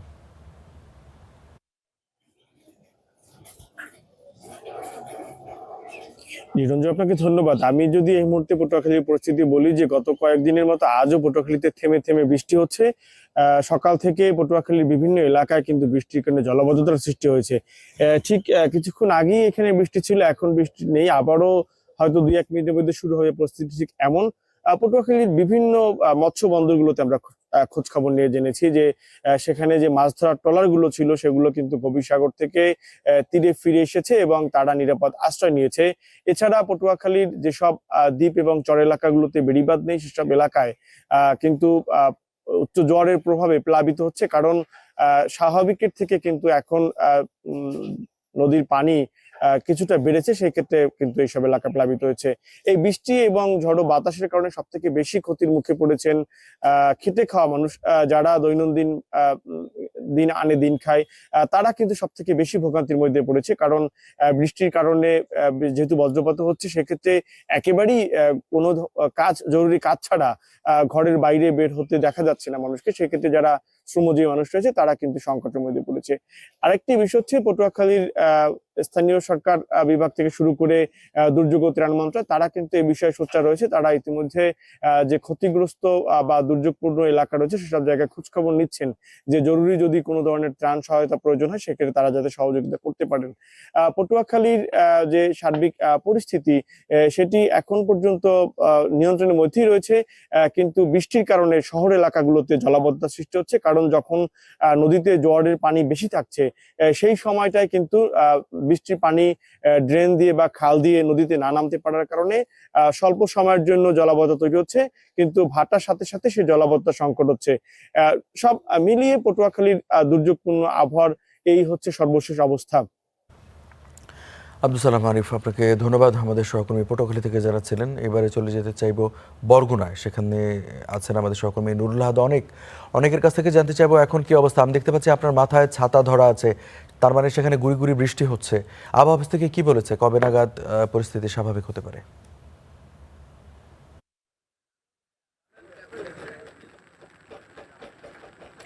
রঞ্জু, আপনি ঠিক বলছেন যে এখন বরগুনাতে কিন্তু গুড়ি গুড়ি বৃষ্টি পড়ছে। রাতে বৃষ্টির পরিমাণটা কম থাকলেও এখন কিন্তু আবারও বৃষ্টি শুরু হয়েছে। সাগরে সৃষ্ট লঘুচাপের পরেই কিন্তু বরগুনার উপকূল জুড়েই কিন্তু যে সমুদ্রগামী জেলেরা রয়েছে তারা অনেকেই কিন্তু ফিরে এসেছেন। আমরা কথা বলেছিলাম বরগুনার যে ট্রলার মালিক সমিতি আছে তাদের সাথে, তারা আমাদেরকে জানিয়েছেন যে সমুদ্রগামী যেসব জেলে এবং যারা যেসব নৌযানগুলো ছিল তারা ইতিমধ্যেই পাথরঘাটা সহ উপকূল তীরবর্তী যেসব এলাকাগুলো আছে এগুলোতে নিরাপদ আশ্রয় এসেছে। এছাড়া অনেক জেলেই কিন্তু সুন্দরবন সংলগ্ন যে উপকূল রয়েছে সেখানে আশ্রয় নিয়েছেন। আপনাদের যদি বলি, বরগুনার উপকূলবর্তী এলাকায় প্রায় 805 কিলোমিটার কিন্তু বেড়িবাঁধ রয়েছে। এর মধ্যে অনেক বেড়িবাঁধই কিন্তু ঝুঁকিপূর্ণ। এদিক থেকে এই ঝড় জলোচ্ছ্বাসের যখন সংকেত দেওয়া হয় তখন কিন্তু এই উপকূল তীরবর্তী যে এলাকার বাসিন্দারা তারা অনেকটাই শঙ্কায় থাকেন, কারণ এখনও বরগুনায় কিন্তু এই যে বেড়িবাঁধগুলো রয়েছে এগুলো কিন্তু অরক্ষিত, অনেক জায়গায় অরক্ষিত। টেকসই বেড়িবাঁধ না থাকার ফলে কিন্তু তারা কিন্তু সবসময় কিন্তু একটা সংশয়ের মধ্যে থাকেন। সেই থেকে আমরা উপকূলের যে নদী তীরবর্তী যারা বাসিন্দা রয়েছেন তাদের অনেককেই দেখেছি যে তারা তাদের যে ভিটে বাড়িগুলো নিয়ে কিন্তু তারা সংশয়ে রয়েছেন এবং অনেক ক্ষেত্রেই কিন্তু তারা বলছেন যে যদি এই টেকসই বেড়িবাঁধগুলো এই বন্যাকালীন সময়ের মধ্যেও যদি মেরামত করা না হয়, তাহলে যদি এই লঘুচাপ বড় কোন ঝড়ে পরিণত হয় তবে কিন্তু এই উপকূলগুলো জলোচ্ছ্বাসে প্লাবিত হতে পারে। এছাড়া আমরা কথা বলেছিলাম পানি উন্নয়ন বোর্ডের যে বৃষ্টি পরিমাপক রয়েছে তাদের সাথে, তারা আমাদেরকে জানিয়েছেন যে গত 24 ঘন্টার যে সর্বশেষ তথ্য রয়েছে সেখানে 30.0 মিলিমিটার কিন্তু বৃষ্টিপাত রেকর্ড করা হয়েছে।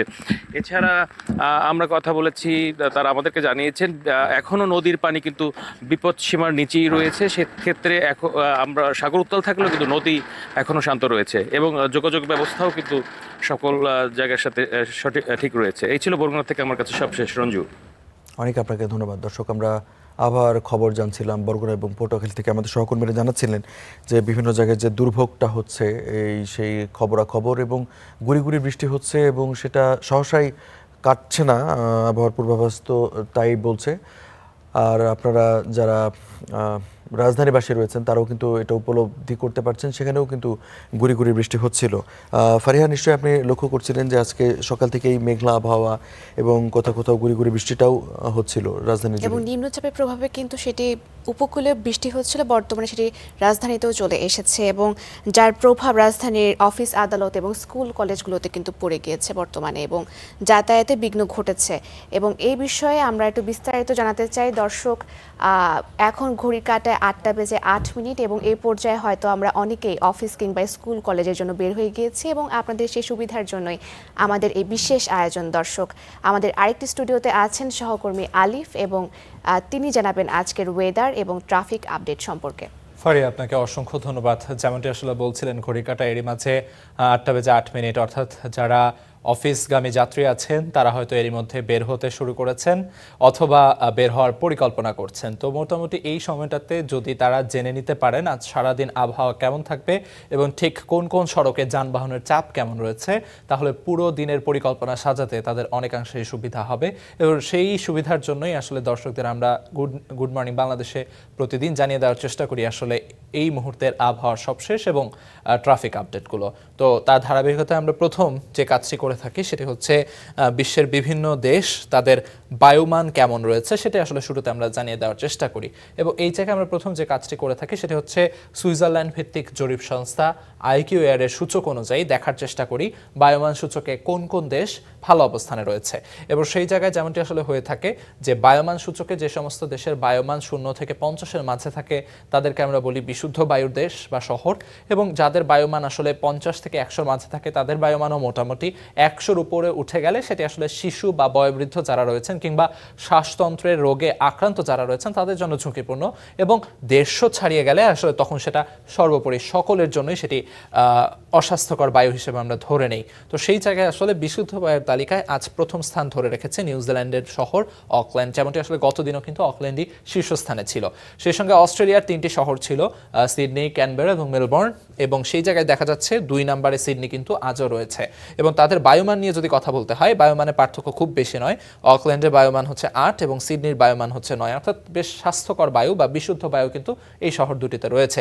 একই সঙ্গে আয়ারল্যান্ডের ডাবলিনেও বিশুদ্ধ বায়ু, এবং সেখানে শীর্ষ 3-এ তারা রয়েছে, অর্থাৎ তৃতীয় স্থানে তারা রয়েছে ডাবলিন, এবং চতুর্থ স্থানে রয়েছে জাপানের শহর কয়েটো, এবং একই সঙ্গে রটারডাম, অসলো, বোগোতা, এই শহরগুলো ঘুরে ফিরে যারা আসলে বিশুদ্ধ বায়ুর তালিকায় শুরুর দিকে থাকে তারাই কিন্তু আসলে শুরুর দিকে রয়েছে। এ পর্যায়ে যদি আমরা ঢাকার অবস্থান খুঁজে নিতে হয়, গত কয়েকদিন ধরে কিন্তু আবহাওয়া কিছুটা বৃষ্টি থাকার কারণে ঢাকার বায়ুমান কিন্তু বেশ ভালোর দিকে, এবং তার ব্যতিক্রম আজও নয়। যেমনটি আসলে সাধারণত হয়ে থাকে দূষিত বায়ুর তালিকায় ঢাকাকে শীর্ষ 10-এ খুঁজে পাওয়া যায়, তবে গতদিন যেমন ছিল এই সময় গতদিন কিন্তু 32-এ ছিল ঢাকার অবস্থান, এবং আজ দেখা যাচ্ছে ঢাকার অবস্থান 30। যদিও বায়ুমান সূচকে কিছুটা উন্নতি হয়েছে, যদিও 32 থেকে তারা 30-এ উঠেছে, অর্থাৎ অন্যান্য দেশের তুলনায় বা অন্যান্য শহরের তুলনায় কিছুটা উপরের দিকে উঠে এসেছে দূষিত বায়ুর তালিকায়। তবে বায়ুমান সূচকে গতদিন কিন্তু ঢাকার বায়ুমান ছিল 69, সেটি আজ 68, অর্থাৎ বায়ুমান কিছুটা কমেছে, অর্থাৎ বিশুদ্ধ বায়ুর দিকে এগিয়েছে বাংলাদেশ। তবে অন্যান্য যে শহরগুলো রয়েছে আসলে ঢাকা ছাড়া অন্যান্য যে শহরগুলো রয়েছে যেগুলো দূষিত বায়ুর তালিকায়, সেখানে আসলে শীর্ষস্থান ধরে রেখেছে। দেখা যাচ্ছে পাকিস্তানের শহর লাহোর রয়েছে আসলে শীর্ষস্থানে, এবং বায়ুমান সূচক সেটি আসলে 168, 150 ছাড়ানো, যেমনটি আসলে বেশ অস্বাস্থ্যকর বায়ু সেখানে বিরাজ করছে। সেই সঙ্গে সাউথ আফ্রিকার জোহান্সবার্গ রয়েছে, ইন্দোনেশিয়ার জাকার্তা যেমনটি হয়ে থাকে, এরা সবসময় শীর্ষ 1, 2, 3-এর মাঝে থাকে। জাকার্তা আজও তৃতীয় স্থানে রয়েছে। ডিআর কঙ্গোর দেশ শহর কিনশাসা রয়েছে, ইসরায়েলের জেরুজালেম, ভারতের দিল্লি, এই শহরগুলোই মোটামুটি দূষিত বায়ুর তালিকায় কিন্তু শীর্ষস্থানগুলোতে রয়েছে, এবং সেই জায়গায় ঢাকার কিন্তু এই মুহূর্তে কিছুটা উন্নতি দেখা গেছে এবং 30-এ তারা রয়েছে। এ পর্যায়ে ঢাকার যদি এলাকা ভিত্তিক বায়ুমান নিয়ে আমরা কথা বলতে চাই, সেখানে দেখা যাবে এলাকা ভিত্তিক বায়ুমানে যেমনটি হয়ে থাকে যে ঢাকার বেশিরভাগ এলাকায় আজ বিশুদ্ধ বায়ু দেখা যাচ্ছে, তবে যেমনটি আসলে হয়ে থাকে গুলশান বাড্ডার এই পাশটাতে বায়ুমান অস্বাস্থ্যকর দেখা যায়, এবং আজও তার ব্যতিক্রম নয়।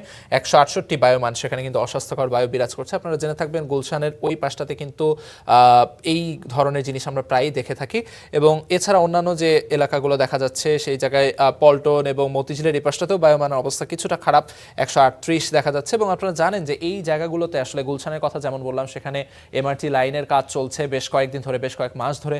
একই সঙ্গে কিন্তু মতিঝিলের এই পাশ থেকে মতিঝিল কমলাপুর হয়েও সেখানে মেট্রো রেলের কাজ চলছে, এবং এই কাজগুলো কনস্ট্রাকশন সাইটের কাজগুলোর জন্যই হয়তো বায়ুমানের এই অবস্থা দেখা যাচ্ছে, এবং মোটামুটি অন্যান্য জায়গায় কিন্তু বায়ুমান সূচক বেশ ভালো রয়েছে। এ পর্যায়ে যদি আমরা আবহাওয়ার খবর আপনাদের জানিয়ে দিতে চাই, সেখানে আসলে এই মুহূর্তের তাপমাত্রা 27 ডিগ্রি সেলসিয়াস, এবং সকাল থেকে কিন্তু কিছুটা গুঁড়ি বৃষ্টি হচ্ছিল, যার প্রভাব কিন্তু তাপমাত্রায় পড়েছে, এবং সেই বৃষ্টির কারণে কিন্তু বায়ুর আর্দ্রতা আবার বেড়েছে। বায়ুর আর্দ্রতা বেড়ে যাওয়ার কারণে যেমনটি হয়েছে যে 27 ডিগ্রি সেলসিয়াস তাপমাত্রা, যেটি কিনা অনুভূত হচ্ছে 32 ডিগ্রি সেলসিয়াসের কাছাকাছি, এবং বায়ুমান এর যে এয়ার কোয়ালিটি আমরা সেখানে বায়ুমান সূচক দেখাচ্ছিলাম, এখানে এয়ার কোয়ালিটি কিন্তু এক্সেলেন্ট বলা হচ্ছে।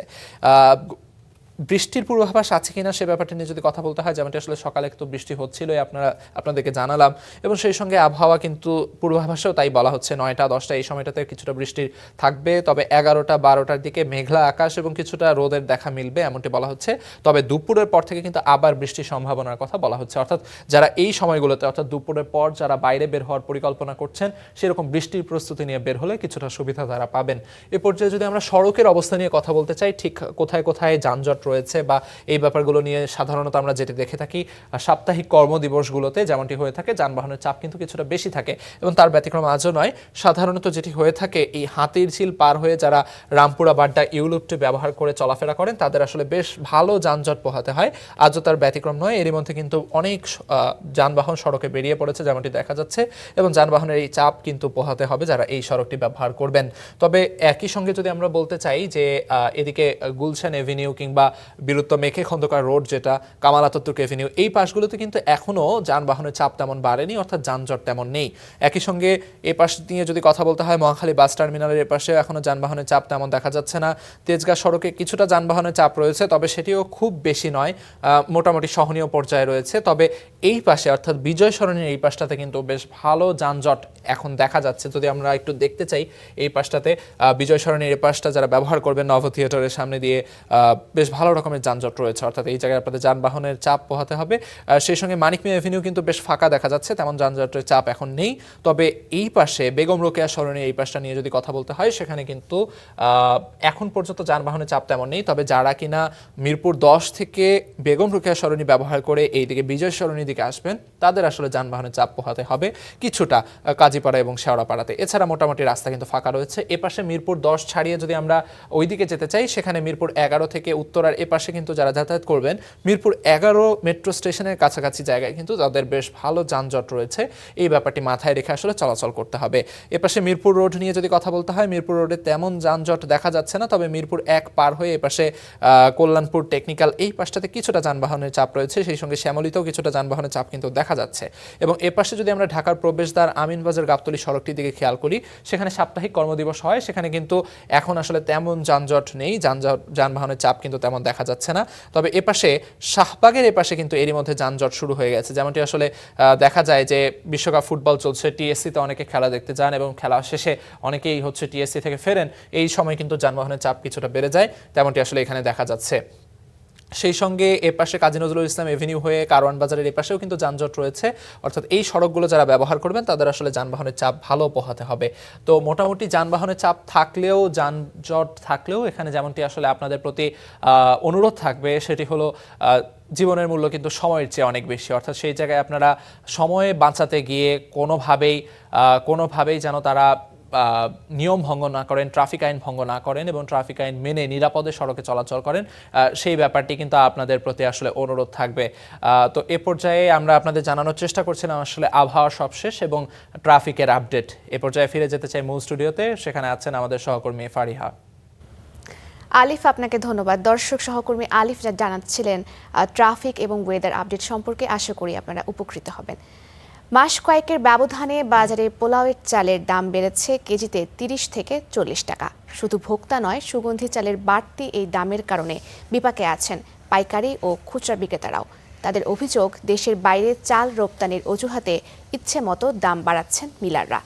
এই অবস্থায় মাঠ পর্যায়ে নজরদারি বাড়িয়ে সিন্ডিকেটগুলোকে আইনের আওতায় আনার দাবি ভোক্তাদের। নুন আনতে পান্তা ফুরানোর শহরে মধ্যবিত্তের মাঝে মাঝে ভালো মন্দ খাওয়ার ইচ্ছেতেও ভাটা ফেলেছে সুগন্ধি চালের বাড়তি দাম। কারণ 1 কেজি পোলাওয়ের চাল কিনতে গুনতে হচ্ছে 180 থেকে 200 টাকা পর্যন্ত। নিয়ে আসছি 150 টাকা, পরে আইসা দেখি কি যে 170 টাকা, আবার বাসায় গিয়া পরে আরো 20 টাকা আইনা ওই চালের আরোদের ওখান থেকে আমি নিছি। এটা সাধারণ মানুষের মনে কেনার মতো তাদের অ্যাবিলিটি নাই এরকম। ফেব্রুয়ারি থেকে ধারাবাহিকভাবে বাড়ছে সুগন্ধি চালের দাম। সেই হিসাবের খাতাই দেখাচ্ছিলেন মিরপুর শাহ আলী বাজারের এই চাল ব্যবসায়ী। মাস খানেকের ব্যবধানে পোলাওয়ের চালের 50 কেজির বস্তার দাম বেড়েছে 1000 থেকে 1500 টাকা পর্যন্ত। পর্যাপ্ত মজুদ থাকার পরও দেশের বাইরে চাল রপ্তানি, ধানের সংকট সহ নানা অজুহাতে মিলাররা চালের দাম বাড়াচ্ছে বলে অভিযোগ খুচরা বিক্রেতা ও পাইকারদের। আমরা যতটুকু শুনছি পোলাও চাল বিদেশে রপ্তানি হচ্ছে, দেশে স্টক খুব সীমিত, যার কারণে পোলাও চাল দাম প্রতি সপ্তাহে বাড়তেছে। এই পোলাও চালের যে ধানটা ওইটা নাকি বাজারে কমে গেছে, মিল মালিক ওরা বলতেছে, এই জন্য দামটা বেড়ে গেছে। এই সিজনে আপনার পোলার চালের বাজারটা 5,000 5,500 টাকা থেকে শুরু, 6 মাসের মাথায় এসে 9,000 টাকায় ঠেকছে। সুগন্ধি চাল এখন জরুরি ভিত্তিতে রপ্তানি বন্ধ করা উচিত। তবে এই ভরা মৌসুমেও সুগন্ধি চালের দাম বৃদ্ধির কড়া সমালোচনা ভোক্তাদের, বিশেষ করে বাজারে সিন্ডিকেট করে দাম বাড়ানো হচ্ছে বলে অভিযোগ কনজিউমার্স অ্যাসোসিয়েশন অব বাংলাদেশ ক্যাবের। এক্সপোর্ট করার এই মুহূর্তে আমরা মনে করি যে ভোক্তার স্বার্থে এটা না করাটাই সবচেয়ে উত্তম, যেহেতু কিছু অসাধু ব্যবসায়ীদের উপরে নজর গেছে তাদের আর কি, যারা এই অসাধু এই প্র্যাকটিসের সাথে যারা জড়িত তাদেরকে আইনের আওতায় আনা দরকার আছে বলে আমরা মনে করি। চালের বাজারে মধ্যস্বত্বভোগীদের দৌরাত্ম্য কমাতে সরকারি সংস্থাগুলোর নজরদারি আরও বাড়ানোর দাবি সাধারণ ক্রেতাদের। Afroza Lamia, star News, Dhaka. দর্শক, সংবাদের শুরু দিকে জানাচ্ছিলাম যেমন বিভিন্ন জায়গায় ভারী বর্ষণে, বিভিন্ন জায়গায় নিম্নচাপের প্রভাবে ভারী বর্ষণ হচ্ছে এবং গুঁড়ি গুঁড়ি বৃষ্টিও হচ্ছে। এদিকে টানা ভারী বর্ষণে কক্সবাজারের উখিয়ায় রোহিঙ্গা আশ্রয় শিবিরে পৃথক পাহাড় ধসে 8 রোহিঙ্গা সহ 9 জন নিহত হয়েছেন। এ বিষয়ে বিস্তারিত জানবো, আমাদের সহকর্মী রোহিঙ্গা ক্যাম্প থেকে যুক্ত হচ্ছেন মুহিবুল্লাহ মুহিব। এখন সেখানে কি অবস্থা, নিহত যারা হলেন তাদের নাম পরিচয় পাওয়া গেছে কিনা, প্রশাসনের কি তৎপরতা, বিস্তারিত জানাবেন।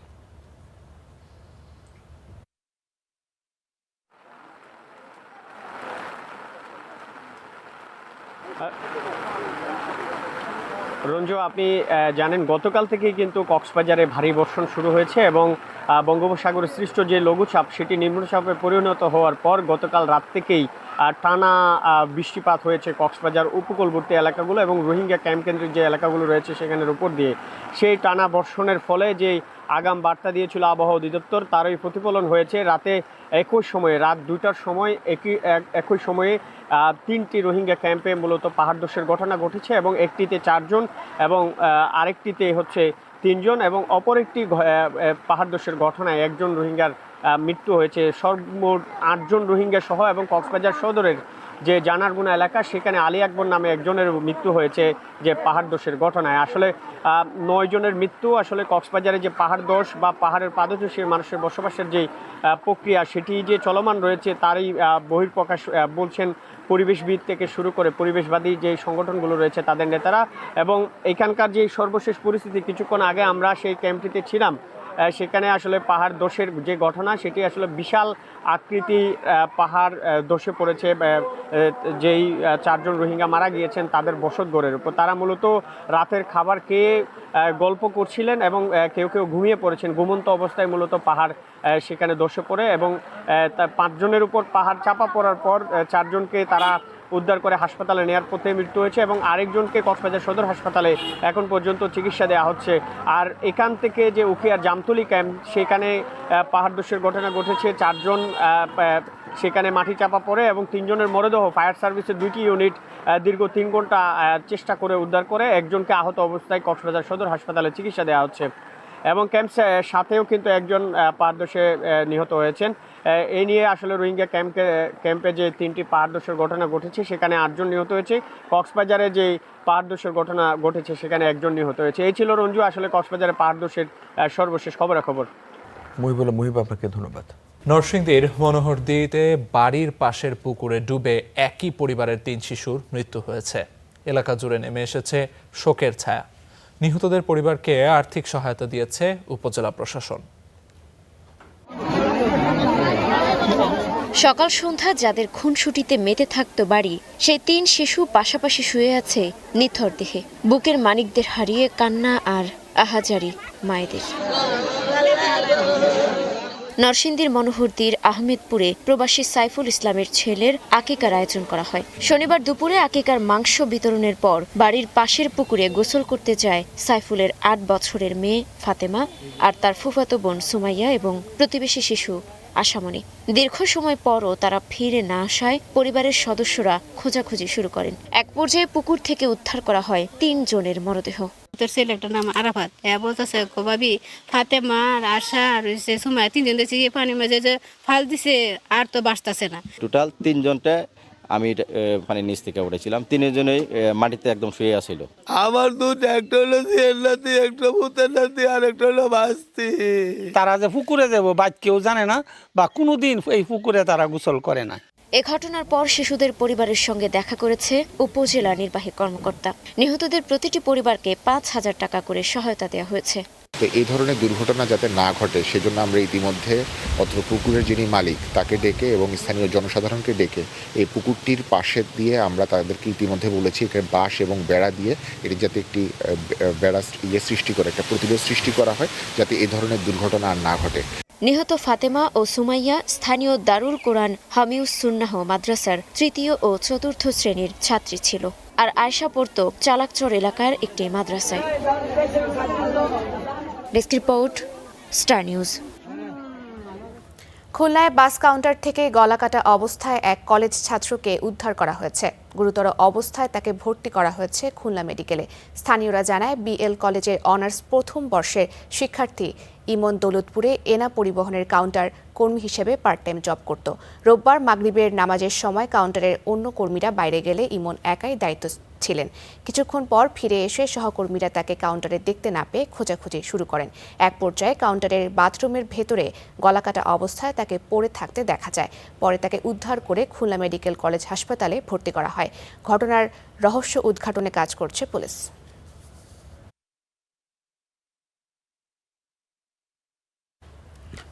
কিশোরগঞ্জের নিকলিতে 4 বছরে অর্ধেকও হয়নি 98 মিটারের একটি সেতুর কাজ। এর মধ্যে ভেঙে ফেলা হয়েছে পুরনো সেতুর সংযোগ সড়ক। এতে যাতায়াতে চরম ভোগান্তিতে পড়েছেন দুপারের মানুষ।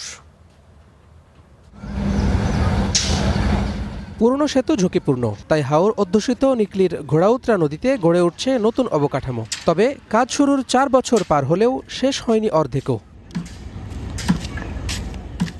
কার্যাদেশ অনুযায়ী 2022-23 অর্থবছরে শুরু হয় সেতুটির কাজ। যৌথ ঠিকাদারি প্রতিষ্ঠান MM বিল্ডার্স ও মমিনুল হক। কথা ছিল চলতি বছরের জুনে তা শেষ হবে, তবে সেটা হয়নি। দফায় দফায় বেড়েছে সময়, বেড়েছে ব্যয়ও। তবুও কাজের এমন অগ্রগতিতে হতাশ স্থানীয়রা। যারা গাড়ি গুড়ি চালাইতেছে এরারও ভোগান্তি, কৃষকেরও ভোগান্তি। এলাকাবাসী হিসেবে আমরা চাই এটা যত তাড়াতাড়ি করা যায়। ব্রিজ না হতে মানে আমাদের যাতায়াত বা গাড়ি ঘোড়া মানে হেপার থেকে মানে ধান আনা বা এই বাড়ি যানমাল মানে কোনো কিছু মানে আসতে পারে না। পুরনো সেতুর সংযোগ সড়ক ভেঙে ফেলা হয়েছে, কয়েক মাস ধরেই বন্ধ সরাসরি যোগাযোগ। এতে চরম ভোগান্তিতে স্থানীয়রা। অনেকটা ঘুরে নদী পথে অনেক পেরেশানি হতে হয়, ভোগান্তি হয়। সেক্ষেত্রে আমরা মনে করি এটা যত দ্রুত হবে তত আমাদের জন্য ভালো হবে। সরকারের কাছে আবেদন যে আপনারা এই বিষয়টা তদন্ত করেন, তদন্ত করে দেখেন যে কি যে মানে কার জন্য লেট হচ্ছে, কেন এত সময় নিচ্ছে। এলজিইডির দাবি ভূমি অধিগ্রহণ সহ বিভিন্ন জটিলতায় পিছিয়েছে কাজ। সার্বিক অগ্রগতি 45%। চলতি বছরের ডিসেম্বরের মধ্যেই বাকি কাজ শেষ করার আশা কর্মকর্তাদের। এবং বর্তমান কাজের গতি প্রায় 45%। আশা করি ডিসেম্বরের মধ্যে কাজটা সমাপ্ত করতে পারবো যদি কোনো প্রতিবন্ধকতা না থাকে। শুরুতে প্রকল্পটির ব্যয় ছিল প্রায় 24 কোটি টাকা, পরে 2 দফায় বেড়েছে আরও 6 কোটি। Desk report, star news. এবার আন্তর্জাতিক প্রসঙ্গ। যুক্তরাষ্ট্রের স্বাধীনতার 250তম বার্ষিকী উপলক্ষে নিউ ইয়র্ক হারবারে হয়ে গেল বিরল ও বর্ণাঢ্য এক নৌ শোভাযাত্রা। এতে যোগ দেয় যুক্তরাষ্ট্রসহ বিশ্বের 55টি দেশের যুদ্ধজাহাজ। ছিল মধ্যযুগীয় পালতোলা জাহাজও। বিমান মহড়া ও নৌ মহড়াটির জমজমাট আয়োজন উপভোগ করেন যুক্তরাষ্ট্রের লাখো মানুষ। ওয়াশিংটন ডিসির আকাশে F-16 ও F-15 সহ বিভিন্ন প্রজন্মের যুদ্ধ বিমানের মহড়া। ঠিক তখনই নিউ ইয়র্ক হারবারের আকাশে লাল, সাদা ও নীলের খেলা। বিমান থেকে ছোড়া রঙিন ধোঁয়ায় বর্ণিল আকাশ। আকাশে যখন বিমানের মহড়া, নিচে নিউ ইয়র্ক হারবারে তখন নৌ মহড়া। বিশ্বের বিভিন্ন দেশের পালতোলা জাহাজগুলো যেন মধ্যযুগের কথা মনে করিয়ে দিচ্ছিল। যুক্তরাষ্ট্রসহ বিশ্বের 55টি দেশের যুদ্ধজাহাজ এতে যোগ দেয়। তারা অংশ নেয় বর্ণিল নৌ শোভাযাত্রায়। Statue of liberty, one world trade centre এবং লোয়ার ম্যানহাটনের পাশ থেকে নৌ শোভাযাত্রা উপভোগ করে মানুষ। হারবার জুড়ে মোতায়েন করা হয় নিরাপত্তা বাহিনীর জাহাজ, police boat O coast guard. Today we're celebrating the International Review এখানে ৫৫টি দেশের ৭০টিরও বেশি জাহাজ অংশ নিচ্ছে, যার মধ্যে আছে ঐতিহ্যবাহী পালতোলা জাহাজ এবং বিভিন্ন দেশের নৌবাহিনীর জাহাজ। নিউ ইয়র্ক হারবারে এই আয়োজন উপভোগ করেন ভাইস প্রেসিডেন্ট জেডি ভ্যান্স। মার্কিন যুদ্ধজাহাজ ইউএসএস কিয়ারসার্জের ডেকে সমবেত জনতার সাথে উৎসবে যোগ দেন তিনি। আগামী ২৫০ বছরের আমেরিকাকে আরো মহান করে তুলতে আমাদের প্রত্যেককে নিজের দায়িত্ব পালন করতে হবে। আমি আপনাদের নিয়ে গর্বিত। নাসা ও কোস্টগার্ডের বিমানগুলোও সামরিক ফ্লাই পাস্টে অংশ নেয়। নাসার F-5 বিমান ওয়াশিংটনের ন্যাশনাল মলের আকাশে মহড়া দেয়। ওয়াশিংটনে ছিল আমেরিকা 250 মেলা। প্রায় ৩৮ ডিগ্রি সেলসিয়াস তাপমাত্রা ও টর্নেডোর পূর্বাভাস উপেক্ষা করে মেলায় যোগ দেন বিভিন্ন অঙ্গরাজ্য থেকে আসা মানুষ। আমরা এখানে আসতে পেরে খুবই উচ্ছ্বসিত। আমরা আমেরিকাকে ভালোবাসি। হ্যাঁ, সত্যি বলতে আমি মনে করি আমরা তরুণ বলি এটা সামলানো সহজ হচ্ছে। গরম অবশ্যই অনেক, কিন্তু এটা বড় সমস্যা হয়নি। তারা সত্যিই ভালো ব্যবস্থা নিয়েছে। মেলার মাঝখানেই সামরিক বিমান থেকে বিশাল পতাকা হাতে মাটিতে নেমে আসেন প্যারাট্রুপাররা। ইফফাতিরা, স্টার নিউজ। গাজার দখল করা ভূমিতে এবার ইহুদি বসতি নির্মাণের ষড়যন্ত্র করছেন ইসরায়েলের কট্টরপন্থী নেতা ও অর্থমন্ত্রী বেজালেল স্মটরিচ। সম্প্রতি ইসরায়েলি গণমাধ্যমকে তিনি জানিয়েছেন, উত্তর গাজায় ৩টি বসতি নির্মাণের পরিকল্পনা এখন নেতানিয়াহুর টেবিলে আছে। বিশ্লেষকরা বলছেন, ইসরায়েলের নির্বাচন সামনে রেখে কট্টরপন্থী ইহুদি নেতাদের জন্য রাজনৈতিকভাবে এটি এক লাভজনক পরিকল্পনা। গাজা যুদ্ধের সময় কথিত হলুদ রেখার নামে এই উপত্যকার ৫৪% ভূমি দখলে নেয় ইসরায়েল। ধাপে ধাপে সেই দখল বেড়ে ৬০% দাঁড়ায়। গত মাসে দখল করা ভূমির পরিমাণ ৭০% নিয়ে যাবার ঘোষণা দেন নেতানিয়াহু।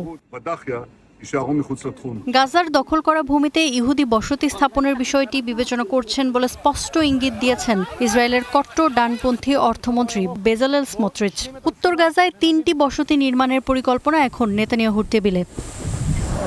গাজা সিটির উত্তরাংশটি সম্পূর্ণ ধ্বংস করে দিয়েছে ইসরায়েল। বিমান হামলার পরও যে বাড়িগুলো টিকে ছিল সেগুলো বুলডোজার দিয়ে মাটির সঙ্গে মিশিয়ে দেওয়া হয়েছে। গাজার বাসিন্দারা বলছেন, এভাবেই বসতি নির্মাণ শুরু করে ইসরায়েল। বিশ্লেষকরা বলছেন, নির্বাচন সামনে রেখে কট্টর স্মোটরিচের মতো ইহুদি নেতাদের জন্য রাজনৈতিকভাবে এটি একটি লাভজনক পরিকল্পনা। ৭ অক্টোবরের পর থেকে ইসরায়েলি জনগণকে প্রায় অবিরামভাবে হামাস কর্তৃক গণহত্যার প্ররোচনার মধ্যে রাখা হয়েছে। ইসরায়েলের মূলধারার মিডিয়ার দর্শকরা গাজায় ধ্বংসের মাত্রা বা সেখানে কী ধরনের দুর্ভোগ চলছে সে সম্পর্কে কোনো ধারণা রাখেন না। এরা এমন মানুষ যারা গাজায় আরও বসতি দেখতে চায়। তবে এমনটাও বলা হচ্ছে যে স্মোটরিচের মতো কট্টর ডানপন্থী নেতারা এখন ভোটের আগে জনমত জরিপ নিয়ে সংগ্রাম করছেন। স্মোটরিচের রিলিজিয়াস জায়োনিস্ট পার্টি সংসদে যাবার জন্য ন্যূনতম ভোট পেতেও ব্যর্থ হতে পারে, তাই হয়তো বসতির সম্ভাবনাকে আঁকড়ে ধরেছেন।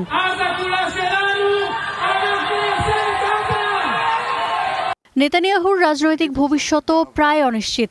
একাধিক দুর্নীতির মামলার আসামি নেতানিয়াহু দোষী প্রমাণিত হলে কারাদণ্ডের মুখোমুখি হতে পারেন। গাজা থেকে ফিলিস্তিনিদের উচ্ছেদ ও বসতি স্থাপনের ষড়যন্ত্র উস্কে দিয়ে তিনিও পার পেতে চাইছেন। বিশেষজ্ঞরা বলছেন, ইসরায়েলের সম্ভাব্য এমন উদ্যোগ তীব্র আন্তর্জাতিক প্রতিক্রিয়ার মুখে পড়বে। ইসরায়েল সরকারের কর্মকাণ্ডের স্বাধীনতা আসছে যুক্তরাষ্ট্রের প্রশ্নহীন সমর্থন থেকে। এই মুহূর্তে নেতানিয়াহুর পক্ষে ট্রাম্প প্রশাসনের সেই সমর্থন পাওয়ার সম্ভাবনাও ক্ষীণ। ইফফাতিরা, স্টার নিউজ। দর্শক, ঘড়ির কাঁটা বলছে গুড মর্নিং বাংলাদেশের একদম শেষ পর্যায়ে আমরা চলে এসেছি। আজকের আয়োজন জুড়ে সঙ্গে ছিলাম আমি আমিরুল ইসলাম আলিফ, আমি ফারিহা সাজনীন এবং আমি রঞ্জু ইফতেখার। আপনাদের দিনটি ভালো কাটুক এমনটা সবসময় শুভকামনা। সংবাদ জানতে স্টার নিউজের সাথেই থাকুন।